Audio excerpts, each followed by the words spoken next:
ನಿಜವಾದ ಪ್ರೀತಿ ಇರುವಲ್ಲಿ ಸ್ವಾತಂತ್ರ್ಯ ಹಾಗೂ ಒಳ್ಳೆತನ ಗೌರಿ ಶಂಕರದಷ್ಟು ಎತ್ತರವನ್ನು ತಲುಪುತ್ತದೆ.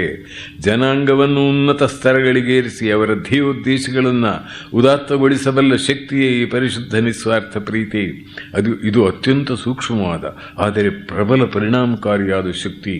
ಸೀಮಾರಹಿತವಾಗಿ ಪರಿಶುದ್ಧ ಪ್ರೀತಿಯ ಶಕ್ತಿಯನ್ನು ಸಮಸ್ತ ಜೀವಿಗಳೆಡೆಗೆ ಹರಿಸುವುದರ ಮೂಲಕವೇ ಮನುಷ್ಯನ ಅಸ್ತಿತ್ವಕ್ಕೆ ಕುಠಾರಾಘಾತವಾಗುವಂಥ ಮನುಷ್ಯರೊಳಗನ ದ್ವೇಷಪೂರಿತ ಜಗಳಗಳನ್ನು ಪರಿಹರಿಸಬಹುದು.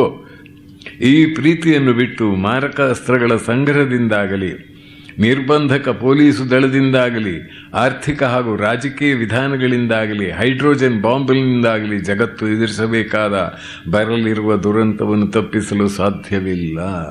ಈ ಪ್ರೀತಿ ಮಾತ್ರ ಈ ಒಂದು ಪವಾಡವನ್ನು ಮಾಡಬಲ್ಲದು. ಆದರೆ ಪ್ರೀತಿಯ ಸ್ವರೂಪ, ಅದನ್ನು ಸರಿಯಾದ ರೀತಿಯಲ್ಲಿ ಉಂಟು ಮಾಡುವ ವಿಧಾನ, ಅದರ ಸಂಗ್ರಹ ಹಾಗೂ ಉಪಯೋಗ ಇವುಗಳನ್ನು ನಾವು ಚೆನ್ನಾಗಿ ತಿಳಿದಿರಬೇಕು ಎಂಬುದು ಖ್ಯಾತ ಸಮಾಜಶಾಸ್ತ್ರಜ್ಞ ಪಿಟೀರಿನ್ ಎ ಸೊರಕಿನ್ ಅವನು ಹೇಳಿದ ಮಾತು.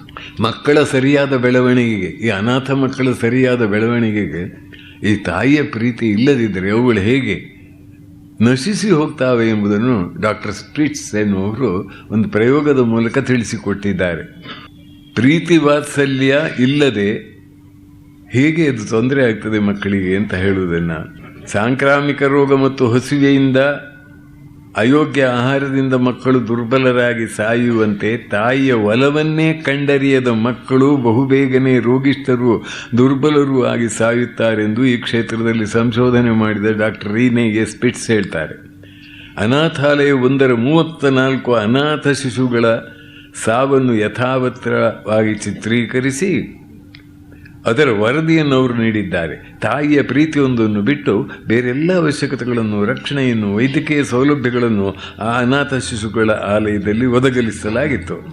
ಮಮತಾಮಯಿ ಮಾತೆಯ ಪ್ರೀತಿಯ ಅಭಾವವೇ ಆ ಶಿಶುಗಳ ಮರಣಕ್ಕೆ ಕಾರಣವಾಯಿತು ಎನ್ನುತ್ತಾರೆ ಅವರು. ತಾಯಿಲ್ಲದ ಮಕ್ಕಳ ದುಸ್ಥಿತಿಯ ಸಂಪೂರ್ಣ ವಿವರಣೆಯನ್ನು ಡಾಕ್ಟರ್ ಸ್ಪಿಟ್ಸ್ ತಯಾರಿಸಿದ ಚಲಚಿತ್ರದಲ್ಲಿ ನಾವು ನೋಡಬಹುದು. ತಂದೆ ತಾಯಿಗಳ ಅಗಲುವಿಕೆಯ 3 ತಿಂಗಳಲ್ಲಿ ಶಿಶುಗಳು ಹಸಿವೆಯನ್ನೇ ಮರೆತವು, ನಿದ್ರಿಸಲು ಅಸಮರ್ಥವಾದವು, ಅವುಗಳ ಮುಖಗಳು ಕಳೆದುಕೊಂಡಿದ್ದವು, ಅವು ಹೊತ್ತು ಸುಸ್ತಾದವು. 2 ತಿಂಗಳು ಅದೇ ಸ್ಥಿತಿಯಲ್ಲಿ ನರಳಿದಾಗ ಬುದ್ಧಿಹೀನ ಮಕ್ಕಳಂತೆ ಕಾಣತೊಡಗಿದವು.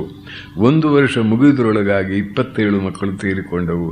7 ಮಕ್ಕಳು 2ನೇ ವರ್ಷದಲ್ಲಿ ತೀರಿಕೊಂಡವು. ಉಳಿದ 20 ಮಂದಿ ಬದುಕಿದ್ದರು ಪ್ರೀತಿಯ ಕೊರತೆಯಿಂದಾಗಿ ಬುದ್ಧಿಹೀನವಾಗಿದ್ದವು. ಕೆಲವೊಮ್ಮೆ ದತ್ತು ಮಕ್ಕಳನ್ನು ತೆಗೆದುಕೊಳ್ತಾರಲ್ಲ, ಆಸ್ಪತ್ರೆಯಲ್ಲಿ ಒಂದು ಮಗು ಜನಿಸಿದಾಗ ಆ ಮಗುವನ್ನೆಲ್ಲ ತೆಗೆದುಕೊಂಡು ಹೋಗಿ ಬೇರೆ ಯಾರು ದತ್ತು ತೆಗೆದುಕೊಳ್ತಾರೆ ತಾನೆ. ಆಗ ಆ ಮಗುವಿಗೆ, ಈಗ ವಿಜ್ಞಾನದಲ್ಲಿಯೇ ಬಂದಿದೆ ಇದಕ್ಕೆ ಸಂಬಂಧಪಟ್ಟ ಗ್ರಂಥಗಳಲ್ಲಿ, ಅದಕ್ಕೆ ಸಂಬಂಧಪಟ್ಟವರು ಅಮೆರಿಕದಲ್ಲಿ 20 ವರ್ಷಗಳ ಹಿಂದಿನ ಒಂದು ಪುಸ್ತಕದಲ್ಲಿ ನಾನು ಓದಿದ್ದೆ.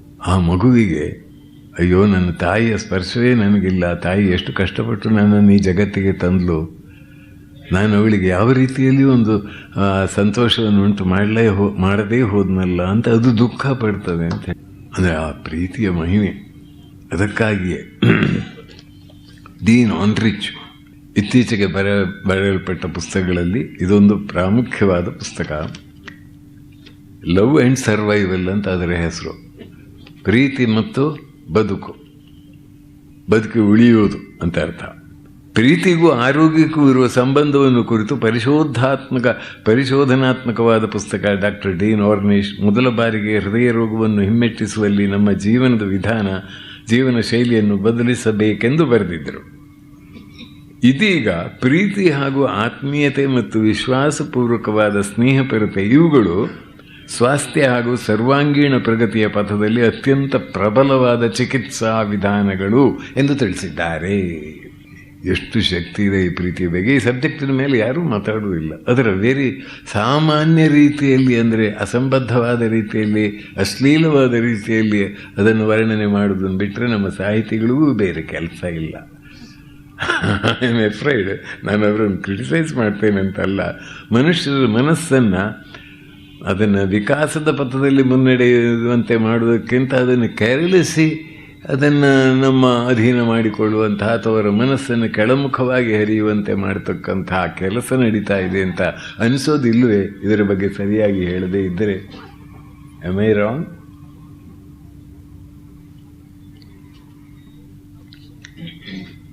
Love and survival, what do they have to do with each other? This book is based on a simple but powerful idea. Our survival depends on the healing power of love, intimacy and relationship. ಪ್ರೀತಿಯ ಶಕ್ತಿಯನ್ನು ನೋಡಿ. ಈ ಪ್ರೀತಿಯ ಪ್ರಚಂಡ ಶಕ್ತಿ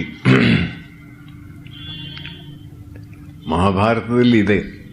ಆ ಪ್ರೀತಿ ಹೇಗೆ ಅಭಿವ್ಯಕ್ತವಾಗ್ತದೆ ಎನ್ನುವುದು. ಪ್ರೀತಿಯಿಂದ ಸೇವೆ ಮಾಡುವವರು ಕೆಲವೊಮ್ಮೆ ಅಹಂಕಾರದಿಂದ ನಾನು ಸೇವೆ ಮಾಡಿದರೆ ಆತ ಉಳಿತಿದ್ನ, ನನ್ನಿಂದಲೇ ಎಲ್ಲ ನಡೆದದ್ದು, ಏನೆಲ್ಲ ಮಾಡಿದ್ದೇನೆ ಅಂತ ಹೀಗೆ ಅಹಂಕಾರ ಮಾಡುವವರಿದ್ದಾರೆ. ಅದು ಸ್ವಲ್ಪ ಅಹಂಕಾರ ಮಾಡಿದರೂ ಆ ಸೇವೆ ಮಾಡುವುದರಿಂದ ಅವರ ಅಹಂಕಾರ ಅತಿಯಾಗದೇ ಇದ್ದರೆ ಅದು ಕ್ಷಮ್ಯವೇ. ಆದರೆ ಅಹಂಕಾರ ರಹಿತರಾಗಿ ಮಾಡತಕ್ಕಂಥ ಪರಿಶುದ್ಧ ಪ್ರೀತಿಯಿಂದ ಮಾಡುವ ಸೇವೆ ಇದೆಯಲ್ಲ, ಅದು ಭಗವಂತನ ವಿಶೇಷ ಕೃಪೆಯನ್ನು ತಂದುಕೊಡ್ತದೆ. ಆ ಮಕ್ಕಳನ್ನು ಕಂದನಲ್ಲಿ ಶಿವನ ಕಾಣುವ ಬಂಧನವೇ ಮುಕುತಿ ಅಂತ ಕುವೆಂಪು ಒಂದು ಹಾಡಿನಲ್ಲಿ ಬರೆದಿದ್ದಾರೆ. ತಾಯಿಯಾದವಳಿಗೆ ಅವಳು ಕೂತ್ಕೊಂಡು ಹೀಗೆ ತಪಸ್ಸು ಏನೋ ದೇವರಲ್ಲಿ ಶ್ರದ್ಧಾಭಕ್ತಿ ಬೇಕು. ತಪಸ್ಸಾಗಲಿ ತೀರ್ಥಯಾತ್ರೆ ಆಗಲಿ ಪರ್ಯಟನೆ ಮಾಡಬೇಕಾಗಿಲ್ಲ. ಮಾಡುವ ಕೆಲಸ ಇದೆಯಲ್ಲ, ಸೇವಾ ಕಾರ್ಯ, ಆ ಮಕ್ಕಳನ್ನು ಬೆಳೆಸಿ ದೊಡ್ಡದು ಮಾಡೋದು, ಅವಳು ಎಷ್ಟೋ ಜನ್ಮಾಂತರದ ಕರ್ಮ ಎಲ್ಲ ನಾಶ ಆಗಿ ಹೋಗ್ತದೆ ಏನೋ ಭಾವ ಇತ್ತು ಹಿಂದೆ. ಈಗ ಅದೆಲ್ಲ ಇಲ್ಲ, ಅದು ಪ್ರತ್ಯೇಕ. ಅದರಿಂದ ಅವರವರ ಕರ್ತವ್ಯವನ್ನು ಸ್ವಕರ್ಮಣ ತಮಭ್ಯರ್ಚ ಸಿದ್ಧಿಂ ವಿಂದತಿ ಮಾನವ, ಭಗವದ್ಗೀತೆಯ ಮಾತು. ಅವರವರ ಪಾಲಿನ ಕರ್ತವ್ಯವನ್ನು ಅತ್ಯಂತ ಚೆನ್ನಾಗಿ ಮಾಡುವುದರ ಮೂಲಕ ಭಗವಂತನ ವಿಶೇಷ ಕೃಪೆಯನ್ನು ಪಡೆಯಬಹುದು. ಅವನು ನಿನ್ನಿಂದ ಇಚ್ಛಿಸುವುದನ್ನೇ.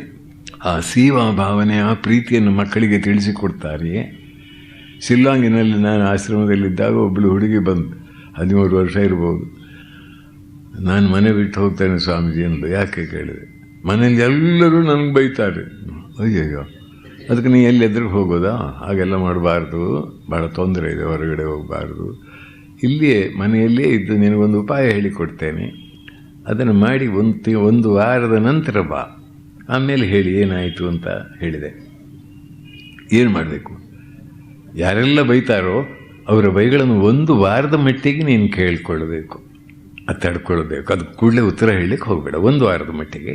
ಆಮೇಲೆ ಎಲ್ಲರಿಗೂ, ತಂದೆಗೆ, ತಾಯಿಗೆ, ಅಣ್ಣನಿಗೆ, ಅಕ್ಕನಿಗೆ, ತಂಗಿಗೆ, ತಮ್ಮನಿಗೆ, ಇವರಿಗೆ ನಿನ್ನಿಂದ ಏನೇನು ಆಗ್ತದೋ ಒಂದೊಂದು ಸಣ್ಣ ಕೆಲಸ ಮಾಡಿ ಕೊಡಬೇಕು.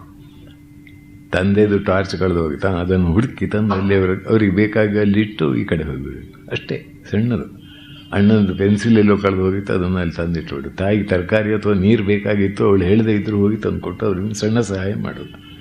ಒಂದು ವಾರ ಇಷ್ಟು ಮಾಡಿ ಅವರೇನಾದರೂ ಬೈದರೆ ಸುಮ್ಮನೆ ಇದ್ದು ಬಿಡು, ಒಂದು ವಾರದ ಮಟ್ಟಿಗೆ, ಮತ್ತೆ ನೋಡೋಣ.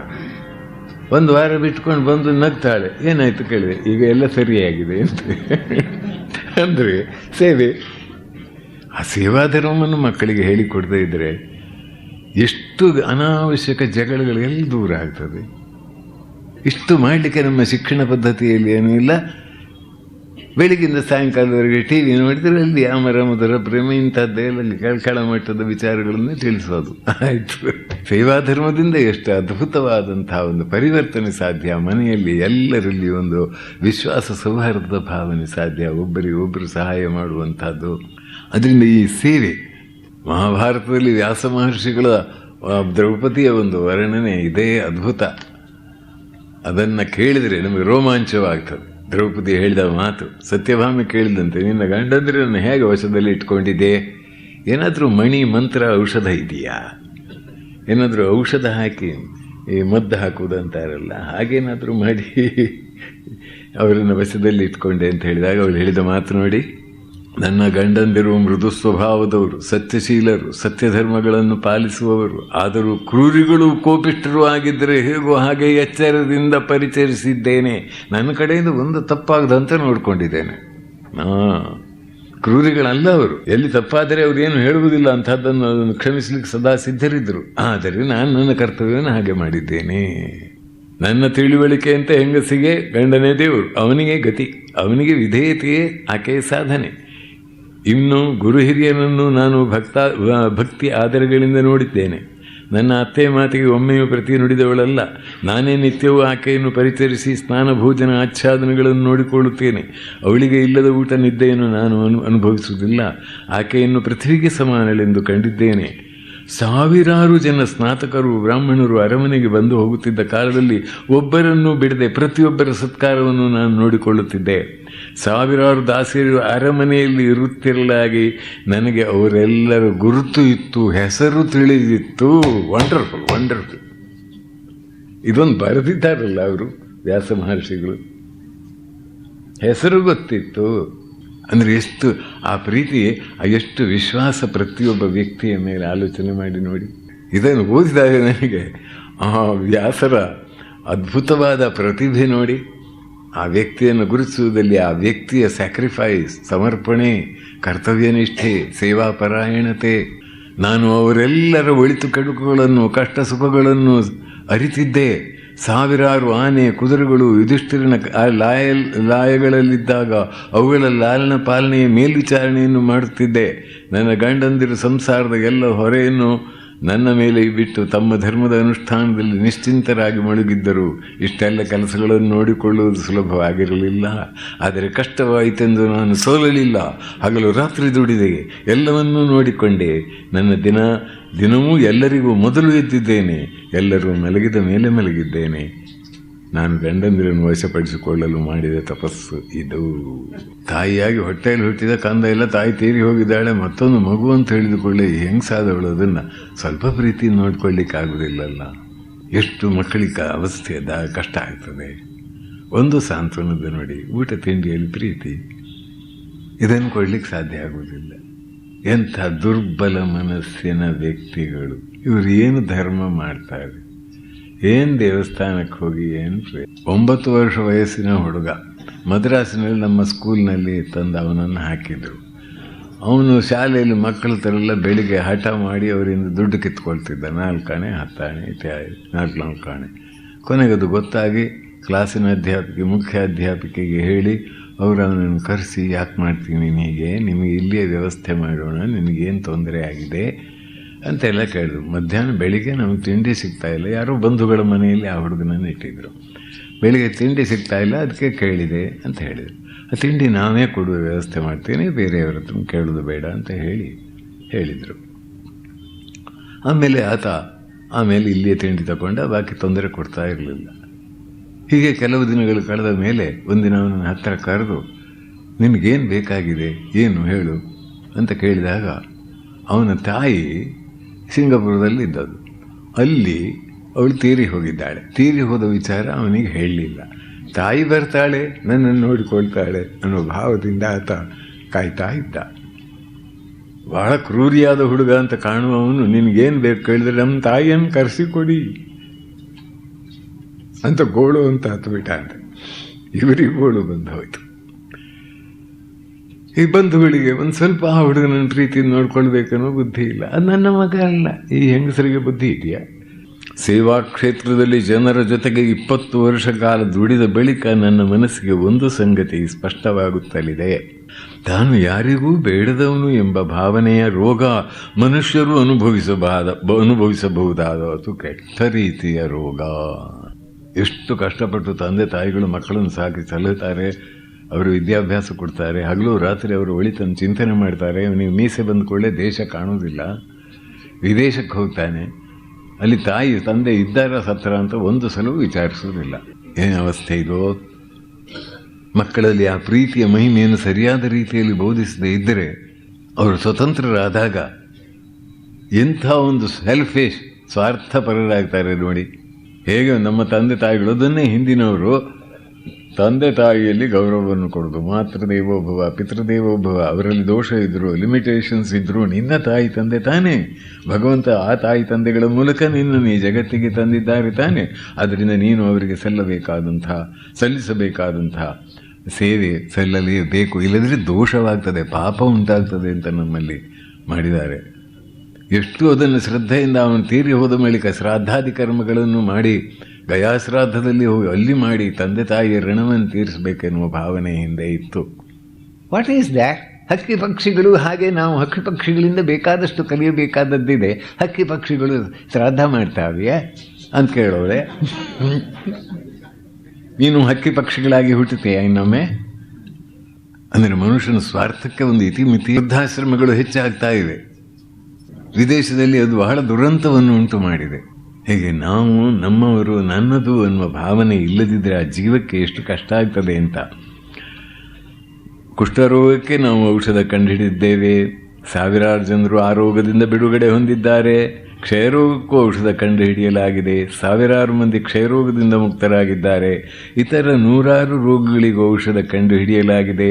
ಆದರೆ ಪ್ರೀತಿಯನ್ನು ಕಂಡರಿಯದ ಈ ಕೆಟ್ಟ ರೋಗಕ್ಕೆ ಔಷಧವೆಲ್ಲಿದೆ?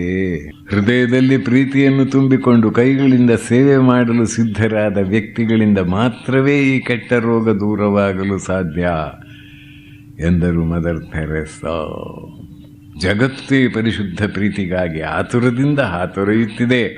ಪ್ರತಿಫಲಾಪೇಕ್ಷೆಯನ್ನು ಬಯಸದೆ ನಾವು ಅದನ್ನು ಹಂಚಬೇಕು. ಕೊಡು ಕೊಡು ಕೊಡು, ಹಿಂತಿರುಗಿ ಆಶೆ ಮಾಡದೆ ಕೊಡುತ್ತಾ ಹೋಗು. ಪ್ರೀತಿಗೆ ಎಂದೂ ಅಪಜಯವಿಲ್ಲ. ಇಂದೋ ನಾಳೆಯೋ ಶತಮಾನಗಳ ಬಳಿಕವೋ ಸತ್ಯವೇ ಜಯಿಸುವುದು. ಆ ಪ್ರೀತಿಗೆ ಅಂತ ಇನ್ನೊಬ್ಬರ ದುಃಖ ಸಂಕಟಗಳನ್ನು ಫೀಲ್ ಮಾಡ್ತಕ್ಕಂಥ, ಅನುಭವಿಸ್ತಕ್ಕಂಥ ಶಕ್ತಿ ಇದೆ. ಇದು ನಡೆದ ಒಂದು ಘಟನೆ. ತಾಯಿ ತಂದೆ ಭಾರತವಾಸಿಗಳು. ಒಬ್ಬನೇ ಮಗ ಅಮೆರಿಕದಲ್ಲಿ ಹೆಸರಾಂತ ಡಾಕ್ಟರಾಗಿ ಕೆಲಸ ಮಾಡ್ತಿದ್ದ. ಜನಾದರಣೆಯನ್ನು ಗಳಿಸಿದ ವ್ಯಕ್ತಿಯಾಗಿದ್ದ. ಅಲ್ಲಿ ಬಾಳ ಸಂಗಾತಿ ಬಿಳಿಯಮ್ಮ. ಅಲ್ಲಿ ಅವಳು highly intellectual and independent spirited. ಆದ್ದರಿಂದ ಅವರೊಳಗೆ ಜಗಳ ಬಂತು. ಈ ಜಗಳವನ್ನು ಪರಿಹಾರ ಮಾಡಿಕೊಳ್ಳೋದಕ್ಕಿಂತ ಈತನೇ ಗುಂಡನ್ನು ಹಾಕಿಕೊಂಡು ರಕ್ತದ ಮಡುವಿನಲ್ಲಿ ಬಿದ್ದ. ಇಲ್ಲಿ ತಾಯಿಗೆ ಸ್ವಪ್ನದಲ್ಲಿ ತನ್ನ ಮಗ ರಕ್ತದ ಮಡುವಿನಲ್ಲಿ ಬಿದ್ದಂತೆ ಸ್ವಪ್ನ. ಮಾರನೇ ದಿನ ಟೆಲಿಫೋನ್ನಲ್ಲಿ ಅದು ಹೌದು ಅಂತ ಗೊತ್ತಾಯಿತು. ಅಂದರೆ ತಾಯಿಯ ಹೃದಯಕ್ಕೆ ದೂರದಲ್ಲಿ ಮಗನಿಗಾದ ಆಘಾತ, ಆ ಕರುಳಿನ ಕುಡಿಗೆ ಉಂಟಾದ ನೋವು ಅವಳಿಗೆ ಗೊತ್ತಾಯಿತು. ಅದೇ ರೀತಿಯಲ್ಲಿ ಮಹಾತ್ಮರ ಜೀವನದಲ್ಲಿ ನಮಗೆ ಇದು ಕಂಡು ಬರ್ತದೆ. ಸ್ವಾಮಿ ವಿವೇಕಾನಂದರು ಒಂದು ದಿನ ರಾತ್ರಿ ಹೊತ್ತು ಬೇಲೂರು ಮಠದಲ್ಲಿ ಮಲಗಿದ್ದಾಗ 1 ಗಂಟೆ ಹೊತ್ತಿಗೆ ಎದ್ದು ಅಲ್ಲಿಯ ವರಾಂಡದಲ್ಲಿ ಸುಮ್ಮನೆ ಶತಪಥ ಮಾಡ್ತಾ ಇದ್ರಂತೆ. ಇನ್ನೊಬ್ಬರು ಸ್ವಾಮಿ ವಿಜ್ಞಾನಾನಂದರು, ಅವರು ಪರಮಹಂಸರ ಶಿಷ್ಯರೇ, ಎದ್ದು ಸ್ವಾಮೀಜಿಯನ್ನು ಕಂಡು ಕೇಳಿದ್ರಂತೆ, ಏನು ಸ್ವಾಮೀಜಿ ನಿದ್ರೆ ಬರಲಿಲ್ವಾ, ಏನು ತೊಂದರೆ ಆಯ್ತಾ ಕೇಳಿ. ನಿದ್ರೆ ಬಂದಿತ್ತು ನೋಡು, ಆದರೆ 1 ಗಂಟೆ ಹೊತ್ತಿಗೆ ಯಾರೋ ಅಸಂಖ್ಯ ಜನರು ಆರ್ತನಾದ ಮಾಡುವ ಧ್ವನಿ ಕೇಳಿ ಅಲ್ಲೇ ಒಂದು ಶಾಕ್ ಕೊಟ್ಟ ಹಾಗಾಗಿ ಎಚ್ಚರವಾಯಿತು ಅಂದರಂತ. ಇವರಿಗೆ ಅರ್ಥವಾಗಲಿಲ್ಲ. ಏನೋ ಮಹಾತ್ಮರಿಗೆ ಏನೇನು ಅನುಭವ ನಮ್ಗೆ ಗೊತ್ತಾಗುವುದಿಲ್ಲ ಎಂದು ಸುಮ್ಮನೆ ಇದ್ದಾರೆ. ಮಾರನೇ ದಿನ ಪತ್ರಿಕೆಯಲ್ಲಿ ಬಂದಿದೆ, ಫಿಜಿಯಲ್ಲಿ ಸಾವಿರಾರು ಜನರು ಭೂಕಂಪದಿಂದ ಮಡಿದರು. ಅದೇ ಟೈಮ್ನಲ್ಲಿ ಅಲ್ಲಿ ತಾಯಿಯಾದವಳಿಗೆ ಮಗನ ದುಃಖ ಅರ್ಥವಾಗಿ ಅದು ಗೋಚರವಾಯಿತು.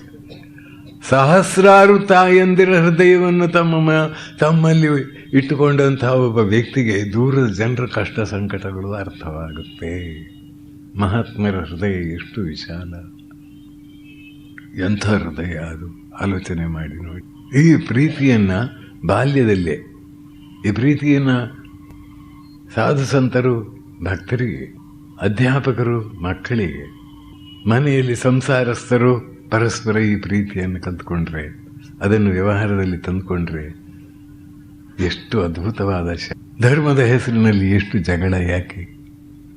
ಇಡೀ ಜಗತ್ತನ್ನು ಆಳುವ ಶಕ್ತಿ ಒಂದೇ ಅಂತ ಇವತ್ತು ವಿಜ್ಞಾನ ನಮಗೆ ತಿಳಿಸಿಕೊಡ್ತಾ ಇದೆ. ನಾನು ಯಾವಾಗಲೂ ಹೇಳುವ ಒಂದು ಉದಾಹರಣೆ, ಎತ್ತರದಲ್ಲಿ ಆ ಚಂದ್ರಲೋಕಕ್ಕೆ ಹೋಗಿ ಭೂಮಂಡಲವನ್ನು ನೋಡಿದಾಗ ಭೂಮಿಯವನಿಗೆ ಫುಟ್ಬಾಲ್ನ ಹಾಗೆ ಕಾಲ್ಚೆಂಡಿನಷ್ಟು ಸಣ್ಣದಾಗಿ ಕಂಡಿತು ಅಂತ. ಇಡೀ ವಿಶ್ವದ ಅಣು ಕಣಗಳು ಪ್ರತಿ ಒಂದು ಕೂಡ ಒಂದು ಶಕ್ತಿಯಿಂದ, minutest particle to that stellar universe ಒಂದು ಶಕ್ತಿಯಿಂದ ಇದೆ ಅಂತ ವಿಜ್ಞಾನ ಇವತ್ತು ಹೇಳ್ತಾ ಇದೆ. ಇದರ ಹಿನ್ನೆಲೆಯಲ್ಲಿರುವ ಶಕ್ತಿ ಒಂದೇ, ಭಗವಂತ ಒಬ್ಬ. ನಾನಾ ರೂಪಗಳಿಂದ, ನಾನಾ ನಾಮಗಳಿಂದ ಆತನನ್ನು ಕರೆಯೋದು. ಆ ಭಗವಂತನಿಗೆ ಎಷ್ಟು ನೋವು ಮಾಡ್ತೇವೆ ನಾವು ಪರಸ್ಪರ ಜಗಳಾಡಿಕೊಂಡ್ರೆ ಅಂತ ಧರ್ಮಗುರುಗಳಿಗೆ ಹೇಳಿಕೊಡ್ಲಿಕ್ಕಾಗ್ತಾ ಇಲ್ಲಲ್ಲ.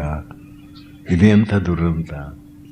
ಜಗಳಕ್ಕೆ ಕಾಲು ಕರೀತಾರಲ್ಲ, ಪ್ರೀತಿಯ ಅಭಾವ ಎಲ್ಲ ಕಡೆ. ಈ ಪರಿಶುದ್ಧವಾದಂಥ ಪ್ರೀತಿಯನ್ನು ನಮ್ಮ ಸಮಾಜದಲ್ಲಿ ಹರಿಯುವಂತೆ ಮಾಡಲಿಕ್ಕೆ ಪ್ರತಿಯೊಬ್ಬ ಪ್ರಯತ್ನ ಮಾಡಬೇಕು. ಇವತ್ತಿನ ರಾಜಕೀಯ ಸನ್ನಿವೇಶಗಳು ಜಾತಿಗಳಲ್ಲಿರುವ ವೈರ ವಿದ್ವೇಷಗಳನ್ನು ಹೆಚ್ಚಿಸಿ ಪರಸ್ಪರ ಜಗಳಾಡುವುದಕ್ಕಾಗಿ ಹೋರಾಡ್ತಾ ಇದ್ದಾರೆ. ರಾಜಕೀಯ ರಾಗದ್ವೇಷಗಳು ದಿನದಿಂದ ದಿನಕ್ಕೆ ವೃದ್ಧಿಯಾಗಿ ಈ ಭೂಮಂಡಲದಲ್ಲಿ ಶಾಂತಿಯಿಂದ ಬದುಕಲಿಕ್ಕೆ ಸಾಧ್ಯವಾಗುವುದಿಲ್ಲ.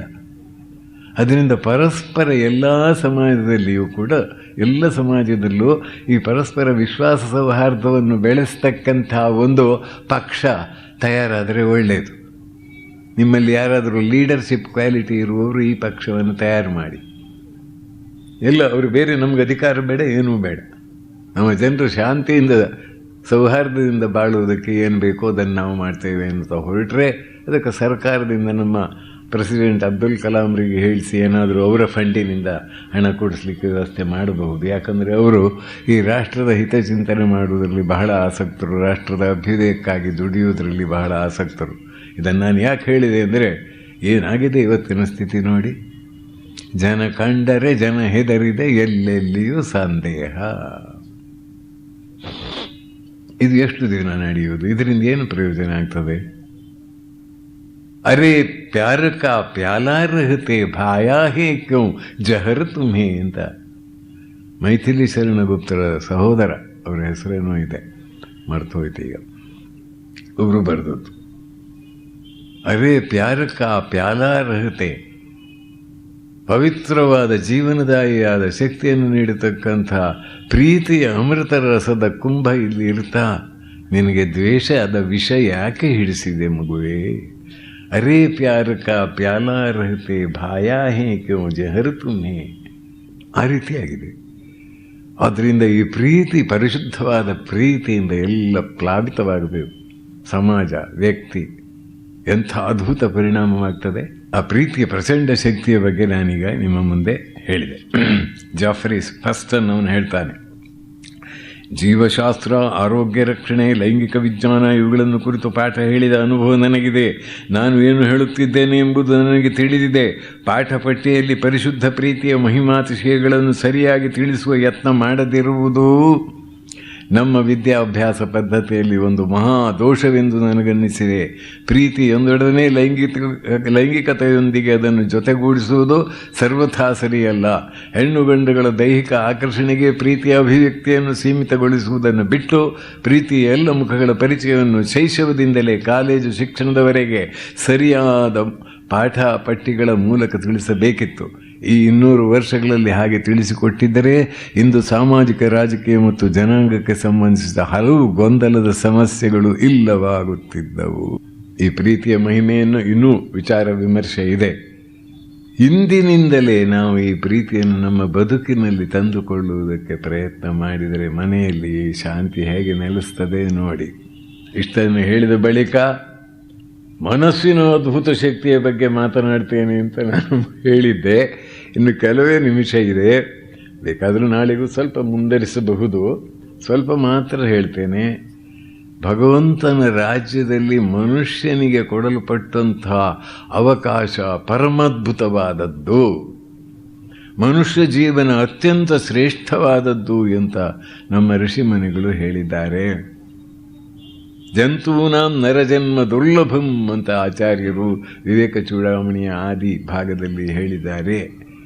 ಈ ನರಜನ್ಮ ಎಷ್ಟು ಶ್ರೇಷ್ಠವಾದದ್ದು ಅಂದರೆ ಅದರ ಶ್ರೇಷ್ಠತೆಯ ಪ್ರಜ್ಞೆ ಇಲ್ಲದೆ ಇದನ್ನು ಹಾಳು ಮಾಡಿಕೊಳ್ಳುವ ಹುಚ್ಚಪರೇ ಹೆಚ್ಚಾಗಿ ಬಿಟ್ಟಿದ್ದಾರೆ. ಒಂದು ದೇಹ, ಒಂದು ನಮ್ಮ ಎದೆ ಬಡಿತ, ಒಂದು ನಮ್ಮ ಶ್ವಾಸೋಚ್ಛ್ವಾಸದ ಕ್ರಮ, ಆಮೇಲೆ ಶರೀರದ ಅಂಗಾಂಗಗಳು ವರ್ತಿಸುವ ಕ್ರಮ, ಇದನ್ನು ನೋಡಿದರೆ ಎನಾಟಮಿ ಅಂದರೆ ಈ ದೇಹಶಾಸ್ತ್ರವನ್ನು ಓದಿದಂತಹ ಡಾಕ್ಟರಿಗೆ ಆಶ್ಚರ್ಯವಾಗ್ತದೆ. ಎಂಥ ಅದ್ಭುತ ಯಂತ್ರ ಅಂತ ಈ ಶರೀರ. ಈ ಶರೀರದಲ್ಲಿ ಮನುಷ್ಯನ ಮನಸ್ಸು ಎನ್ನುವುದು ಎಷ್ಟು ಅದ್ಭುತವಾದಂಥ ಯಂತ್ರ. ಈ ಯಂತ್ರವು ನಮಗೆ ಕೊಡಲಾಗಿದೆ. ಈ ಯಂತ್ರದಿಂದ ಎಂಥ ಅದ್ಭುತವಾದ ಪರಿಣಾಮಕಾರಿಯಾದಂಥ ಸಂಶೋಧನೆಗಳು ನಡೆದಿವೆ. ಈ 300 ವರ್ಷಗಳಲ್ಲಿ ವಿಜ್ಞಾನದ ಮೂಲಕ ನಾವು ಕಂಡುಹಿಡಿದಂಥ ಅಸಂಖ್ಯ ಉಪಕರಣಗಳನ್ನು ನೆನೆಸಿಕೊಂಡ್ರೆ ಆಶ್ಚರ್ಯವಾಗ್ತದೆ. ಈ ಅದ್ಭುತವಾದ ಶಕ್ತಿ ಎಲ್ಲಿತ್ತು? ಮನುಷ್ಯನ ಅಂತರಂಗದಲ್ಲಿ, ಮನಸ್ಸಿನಲ್ಲೇ ಇತ್ತು. ಮನ ಏವ ಮನುಷ್ಯಾಣಂ ಕಾರಣಂ ಬಂಧ ಮೋಕ್ಷಯೋ ಅಂತ ನಮ್ಮ ಹಿಂದಿನವರು ಹೇಳಿದ್ರಲ್ಲ. ಆ ಮನಸ್ಸಿನ ಶಕ್ತಿ ಏನು, ಆ ಮನಸ್ಸಿನಲ್ಲಿ ಯೋಚನೆಗಳ ತರಂಗಗಳು ಹೇಗೆ ನಾವು ಸಂಗ್ರಹ ಮಾಡ್ತೇವೆ. ಯಾವ್ಯಾವ ಯೋಚನೆಗಳನ್ನು negative thoughts and positive thoughts ಅಂತ ಹೇಳ್ತಾರೆ, ರಚನಾತ್ಮಕವಾದ ಯೋಚನೆಗಳನ್ನೂ ನಾವು ಸಂಗ್ರಹಿಸ್ತೇವೆ. ಹಾಗೂ ನಿಷೇಧಾತ್ಮಕವಾದಂಥ ದುರ್ಬಲತೆಯನ್ನು ಹೆಚ್ಚಿಸುವಂಥ ಯೋಚನೆಗಳನ್ನು ಸಂಗ್ರಹಿಸ್ತೇವೆ. ಈ ಯೋಚನೆಗಳು ನಿಜವಾಗಿ ಮೂಡಿ ಮಾಯವಾಗುವ ಒಂದು ಅಲೆ, ಕೊಳದಲ್ಲಿ ಅಲೆಗಳು ಬಂದು ಅಲ್ಲೇ ಮಾಯವಾಗ್ತವೆ. ಹಾಗೆ ಇದು ಮೂಡಿ ಮಾಯವಾಗುವ ತರಂಗದಂತಲ್ಲ, ಶಕ್ತಿಯ ಕಣಗಳು. ಇವತ್ತು ನಿಮಗೆ ಪ್ರತಿಯೊಬ್ಬರಿಗೂ ಗೊತ್ತಿದೆ, ಇಲ್ಲಿ ಇಮೇಲನ್ನು ಕಳಿಸಿದರೆ ಅಮೆರಿಕಕ್ಕೋ ರಷ್ಯಾಕ್ಕೋ ಆಸ್ಟ್ರೇಲಿಯಕ್ಕೋ ಹೋಗಿ ಅಲ್ಲಿಂದ ಉತ್ತರ ಬರ್ತದೆ ನಿಮ್ಮ ಪರಿಚಿತರಿಂದ. ನನ್ನ ಕಣ್ಣಿಗೆ ಕಾಣಿಸೋದಿಲ್ಲ ಅದು ಇಲ್ಲಿಂದ, ನಾನು ನಂಬೋದಿಲ್ಲ ಅಂತ ನೀವು ಹೇಳೋದಿಲ್ಲ, ನಿಮಗದು ಗೊತ್ತು. ಹಾಗೆ ಮನುಷ್ಯನ ಮನಸ್ಸಿನಲ್ಲಿ ಯೋಚನೆಗಳು ಉದಿಸುತ್ತವೆ. ಅವುಗಳ ಎಲೆಕ್ಟ್ರೋಮ್ಯಾಗ್ನೆಟಿಕ್ ಇಂಪಲ್ಸಸ್ ಅಂತ ಹೇಳಿದಾಗ ಅತ್ಯಂತ ಸೂಕ್ಷ್ಮವಾದ, ಇಮೇಲಿಗಿಂತಲೂ ಸೂಕ್ಷ್ಮವಾದ ಯೋಚನಾ ತರಂಗಗಳು. ರಷ್ಯಾ ದೇಶದಲ್ಲಿ ಒಬ್ಬ ಇದ್ದ, ಆತನ ಹೆಸರು ವೂಲ್ಫ್ ಮೆಸ್ಸಿಂಗೋ. ಸ್ಟಾಲಿನ್ ಕಾಲದಲ್ಲಿದ್ದ, ಐನ್ಸ್ಟೈನ್ ಕಾಲದಲ್ಲಿದ್ದ, ಆಮೇಲೆ ಫ್ರಾಯ್ಡನ್ ಕಾಲದಲ್ಲಿದ್ದ. ಗಾಂಧೀಜಿ ಈಗ ಇಂಡಿಯಾಕ್ಕೆ ಬಂದಾಗ ಗಾಂಧೀಜಿಯನ್ನು ನೋಡಿದ್ದ. ಆತನಿಗೆ ಒಂದು ಶಕ್ತಿ ಇತ್ತು, ಮನುಷ್ಯರ ಮನಸ್ಸಿನಲ್ಲಿ ಉದಿಸುವ ಯೋಚನೆಗಳನ್ನು ಸುಮ್ಮನೆ ಕಣ್ಣು ಮುಚ್ಚಿಕೊಂಡು ಹೀಗೆ ಕೂತು ಅದು ಏನೇನು ಯೋಚನೆ ಮಾಡ್ತಾರೆ ಅಂತ ಹೇಳಿಬಿಡ್ತಿದ್ದ. ಇವನನ್ನು ಪರೀಕ್ಷೆ ಮಾಡಿದರು, ಒಂದೆರಡು ಪ್ರಾಣಾಯಾಮ ಮಾಡಿ ಅವನಿಗೊಂದು ಶಕ್ತಿ ಲಭ್ಯವಾಗಿತ್ತು. ಅವನನ್ನು ಕೇಳಿದರು, ನಿನಗೆ ಹೇಗೆ ಗೊತ್ತಾಗುತ್ತೆ ಮನುಷ್ಯರ ಮನಸ್ಸಿನಲ್ಲಿರುವ ಯೋಚನೆಗಳನ್ನು? ಪುಸ್ತಕ ಓದಿದ ಹಾಗೆ ಸ್ಪಷ್ಟವಾಗಿ ಯೋಚಿಸ್ತೀಯಲ್ಲ, ವಾಟ್ ಈಸ್ ದ ಸೀಕ್ರೆಟ್? ಇದರ ರಹಸ್ಯ ಏನು ಅಂತ ಕೇಳಿದಾಗ ಆತ ಹೇಳಿದ್ದೇನು ಗೊತ್ತಾ? Peoples thoughts come to me as pictures. Peoples thoughts come to me as pictures. ಮನುಷ್ಯರ ಯೋಚನೆಗಳು, ಮಾಡಿಕೊಳ್ಳುವ ಯೋಚನೆಗಳು ನನಗೆ ಚಿತ್ರರೂಪದಲ್ಲಿ ಬರುತ್ತವೆ. ಅಂದರೆ ಆ ತಲೆಯಲ್ಲಿ ಬಂದ ಯೋಚನೆಗಳು ಈ ಶರೀರವನ್ನು, ಬುರುಡೆಯನ್ನು ಬಿಟ್ಟು ಆ ಕಡೆ ಹೋಗಿ ಅಲ್ಲಿ ಹೋಗ್ತಾ ಇದೆ. ಪ್ರಯಾಣಿಸ್ತಾ ಇರುವಾಗ ಅದನ್ನು ಅವನು ಗಮನಿಸಿ ಆ ಚಿತ್ರ ಬರ್ತದೆ. ನಾವು ಪ್ರತಿಯೊಂದು ಚಿತ್ರದ ಮೂಲಕವೇ, ಮರ ಅಂತ ಹೇಳಿದರೆ ಚಿತ್ರ, ಆಲದ ಮರ ಅಂತ ಹೇಳಿದ್ಕೊಳ್ಳಿ ಚಿತ್ರ ವ್ಯತ್ಯಾಸ ಆಗೋದು ನೋಡಿ. ಹಲಸಿನ ಮರ ಚಿತ್ರ ವ್ಯತ್ಯಾಸ ಆಗೋದು ನೋಡಿ. ಹಲಸಿನ ಹಣ್ಣು ಆ ಮುಳ್ಳುಮುಳ್ಳಾಗಿದ್ದು ಚಿತ್ರ ಬಂದಾಯಿತು. ಕೆಲವರಿಗೆ ಆ ಹಲಸಿನ ಹಣ್ಣು ಒಳಗಡೆ ಹಳದಿ ಬಣ್ಣದ ಹಣ್ಣನ್ನು ಸಾಕಷ್ಟು ತಿಂದು ಹೊಟ್ಟೆ ಕೆಟ್ಟು ಹೋದದ್ದು ನೆನಪಾಯಿತು. ಅಂದರೆ ಆ ಚಿತ್ರಗಳೇ ಎಲ್ಲ. ನಾನು ಡೆಲ್ಲಿಗೆ ಹೋಗ್ತೇನೆ, ಅಲ್ಲಿಗೆ ಬರ್ತೇನೆ, ಮದುವೆ ಆಗ್ತೇನೆ, ಸಿನಿಮಾ ನಟನಾಗ್ತೇನೆ, ಎಲ್ಲ ಚಿತ್ರಗಳೇ. ಇದು ಎಲೆಕ್ಟ್ರೋಮ್ಯಾಗ್ನೆಟಿಕ್ ಇಂಪಲ್ಸಸ್ಸಿನ ಹಾಗೆ ಅವುಗಳು ಸಂಗ್ರಹವಾಗ್ತಾ ಹೋಗುತ್ತವೆ. ಎಷ್ಟು ಅದ್ಭುತವಾದ ಯಂತ್ರ! ಈ ಯಂತ್ರವನ್ನು ಸರಿ ಇಟ್ಟುಕೊಳ್ಳುವುದಕ್ಕಾಗಿ ಯೋಚನೆಯ ಬಗ್ಗೆ ನೀವು ಯೋಚಿಸಿದ್ದೀರಾ ಅಂತ ಕೇಳ್ತಾ ಇವತ್ತಿನ ಉಪನ್ಯಾಸವನ್ನು ಇಲ್ಲಿಗೆ ಸಮಾಪ್ತಗೊಳಿಸ್ತೇನೆ. ಓ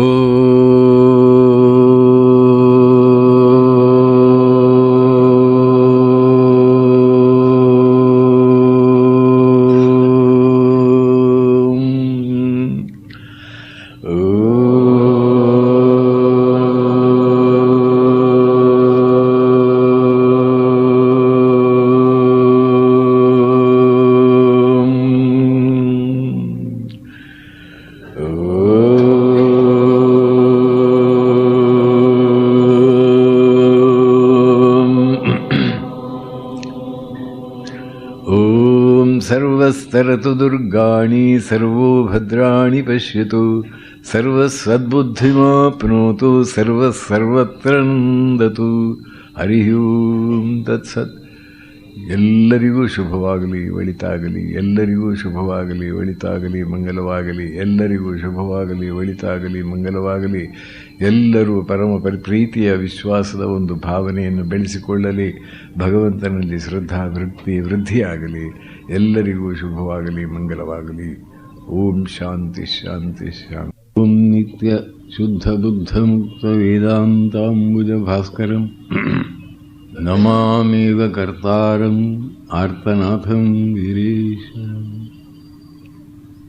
ಯಾ ದೇವಿ ಸರ್ವಭೂತೇಷು ಮಾತೃರೂಪೇಣ ಸಂಸ್ಥಿತಾ ನಮಸ್ತಸ್ಯೈ ನಮಸ್ತಸ್ಯೈ ನಮಸ್ತಸ್ಯೈ ನಮೋ ನಮಃ.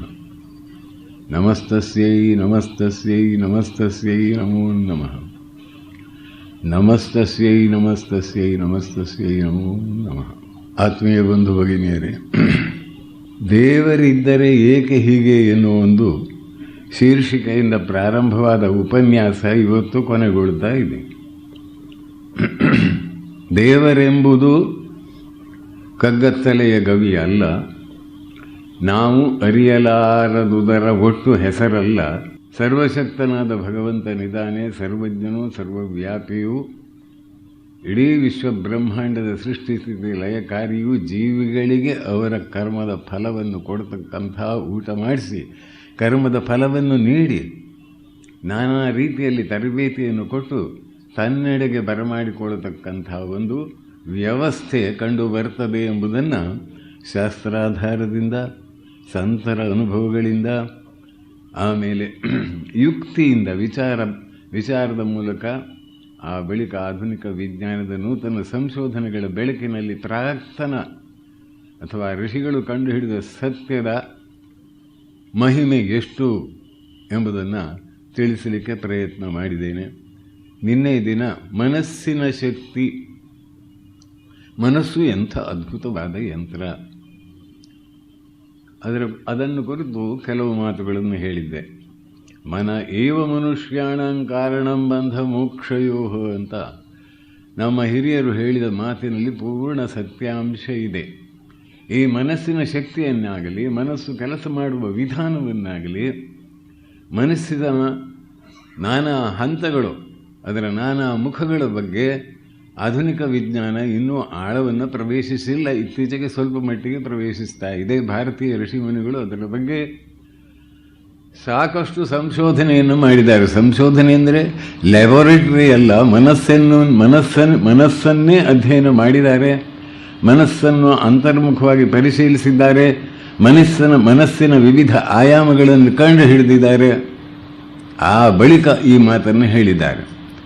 ನಿನ್ನೆ ದಿನ ನಾನು ಮಾತನಾಡ್ತಾ ಹೇಳಿದೆ, ಯೋಚನೆಗಳಿಗೆ ಶಕ್ತಿ ಇದೆ. Thoughts are things. Thought is another name for fate. Beware of thoughts, be aware of thoughts.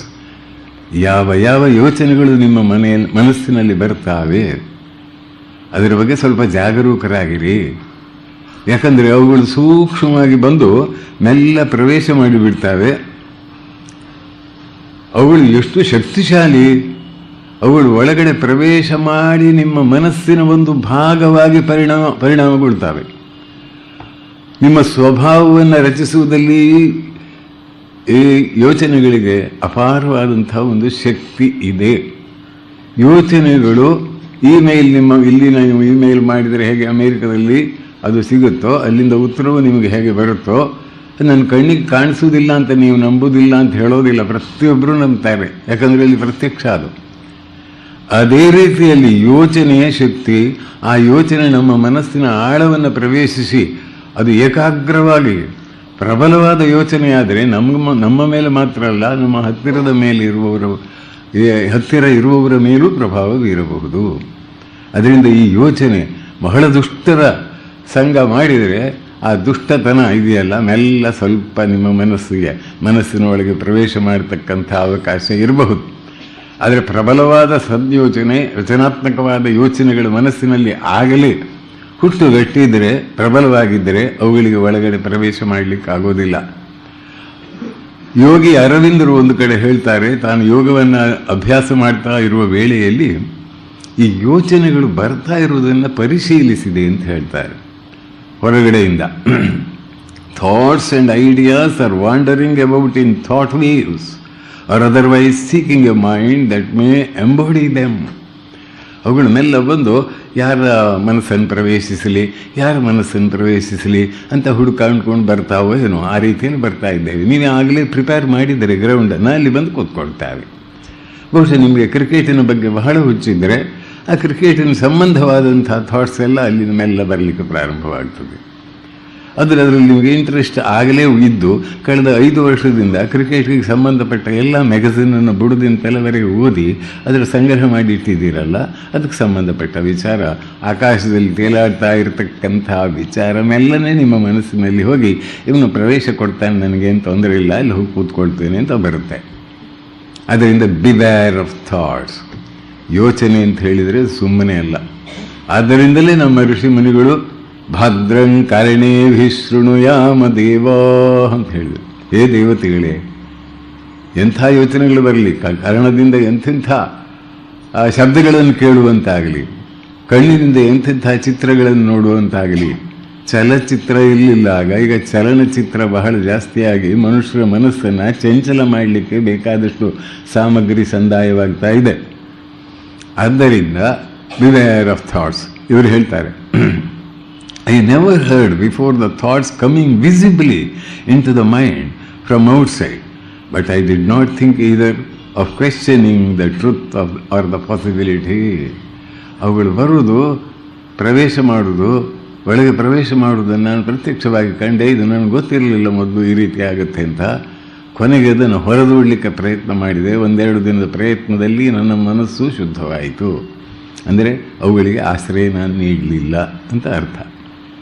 ಹೀಗೆ ಯೋಚನೆಗಳು, ಎಂಥೆಂಥ ಯೋಚನೆಗಳು, ಅವುಗಳು ನಮ್ಮ ಬದುಕನ್ನು ಅಥವಾ ನಮ್ಮ ವ್ಯಕ್ತಿತ್ವವನ್ನು ನಿರ್ಮಾಣ ಮಾಡತಕ್ಕಂಥದ್ದು.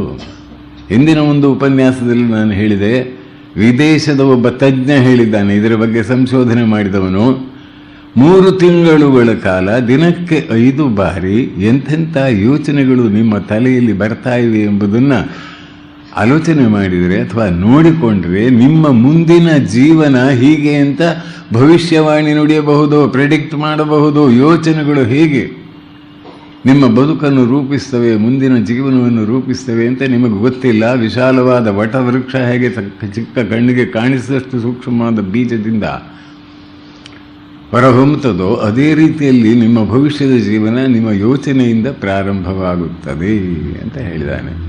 ಹೀಗೆ ನಮ್ಮ ಮನಸ್ಸಿನ ಶಕ್ತಿಯ ಬಗ್ಗೆ, ಮನಸ್ಸಿನಲ್ಲಿ ಉದಿಸುವ ಯೋಚನೆಗಳ ಬಗ್ಗೆ ನಾವು ಯೋಚಿಸಿದ್ದೇವಾ?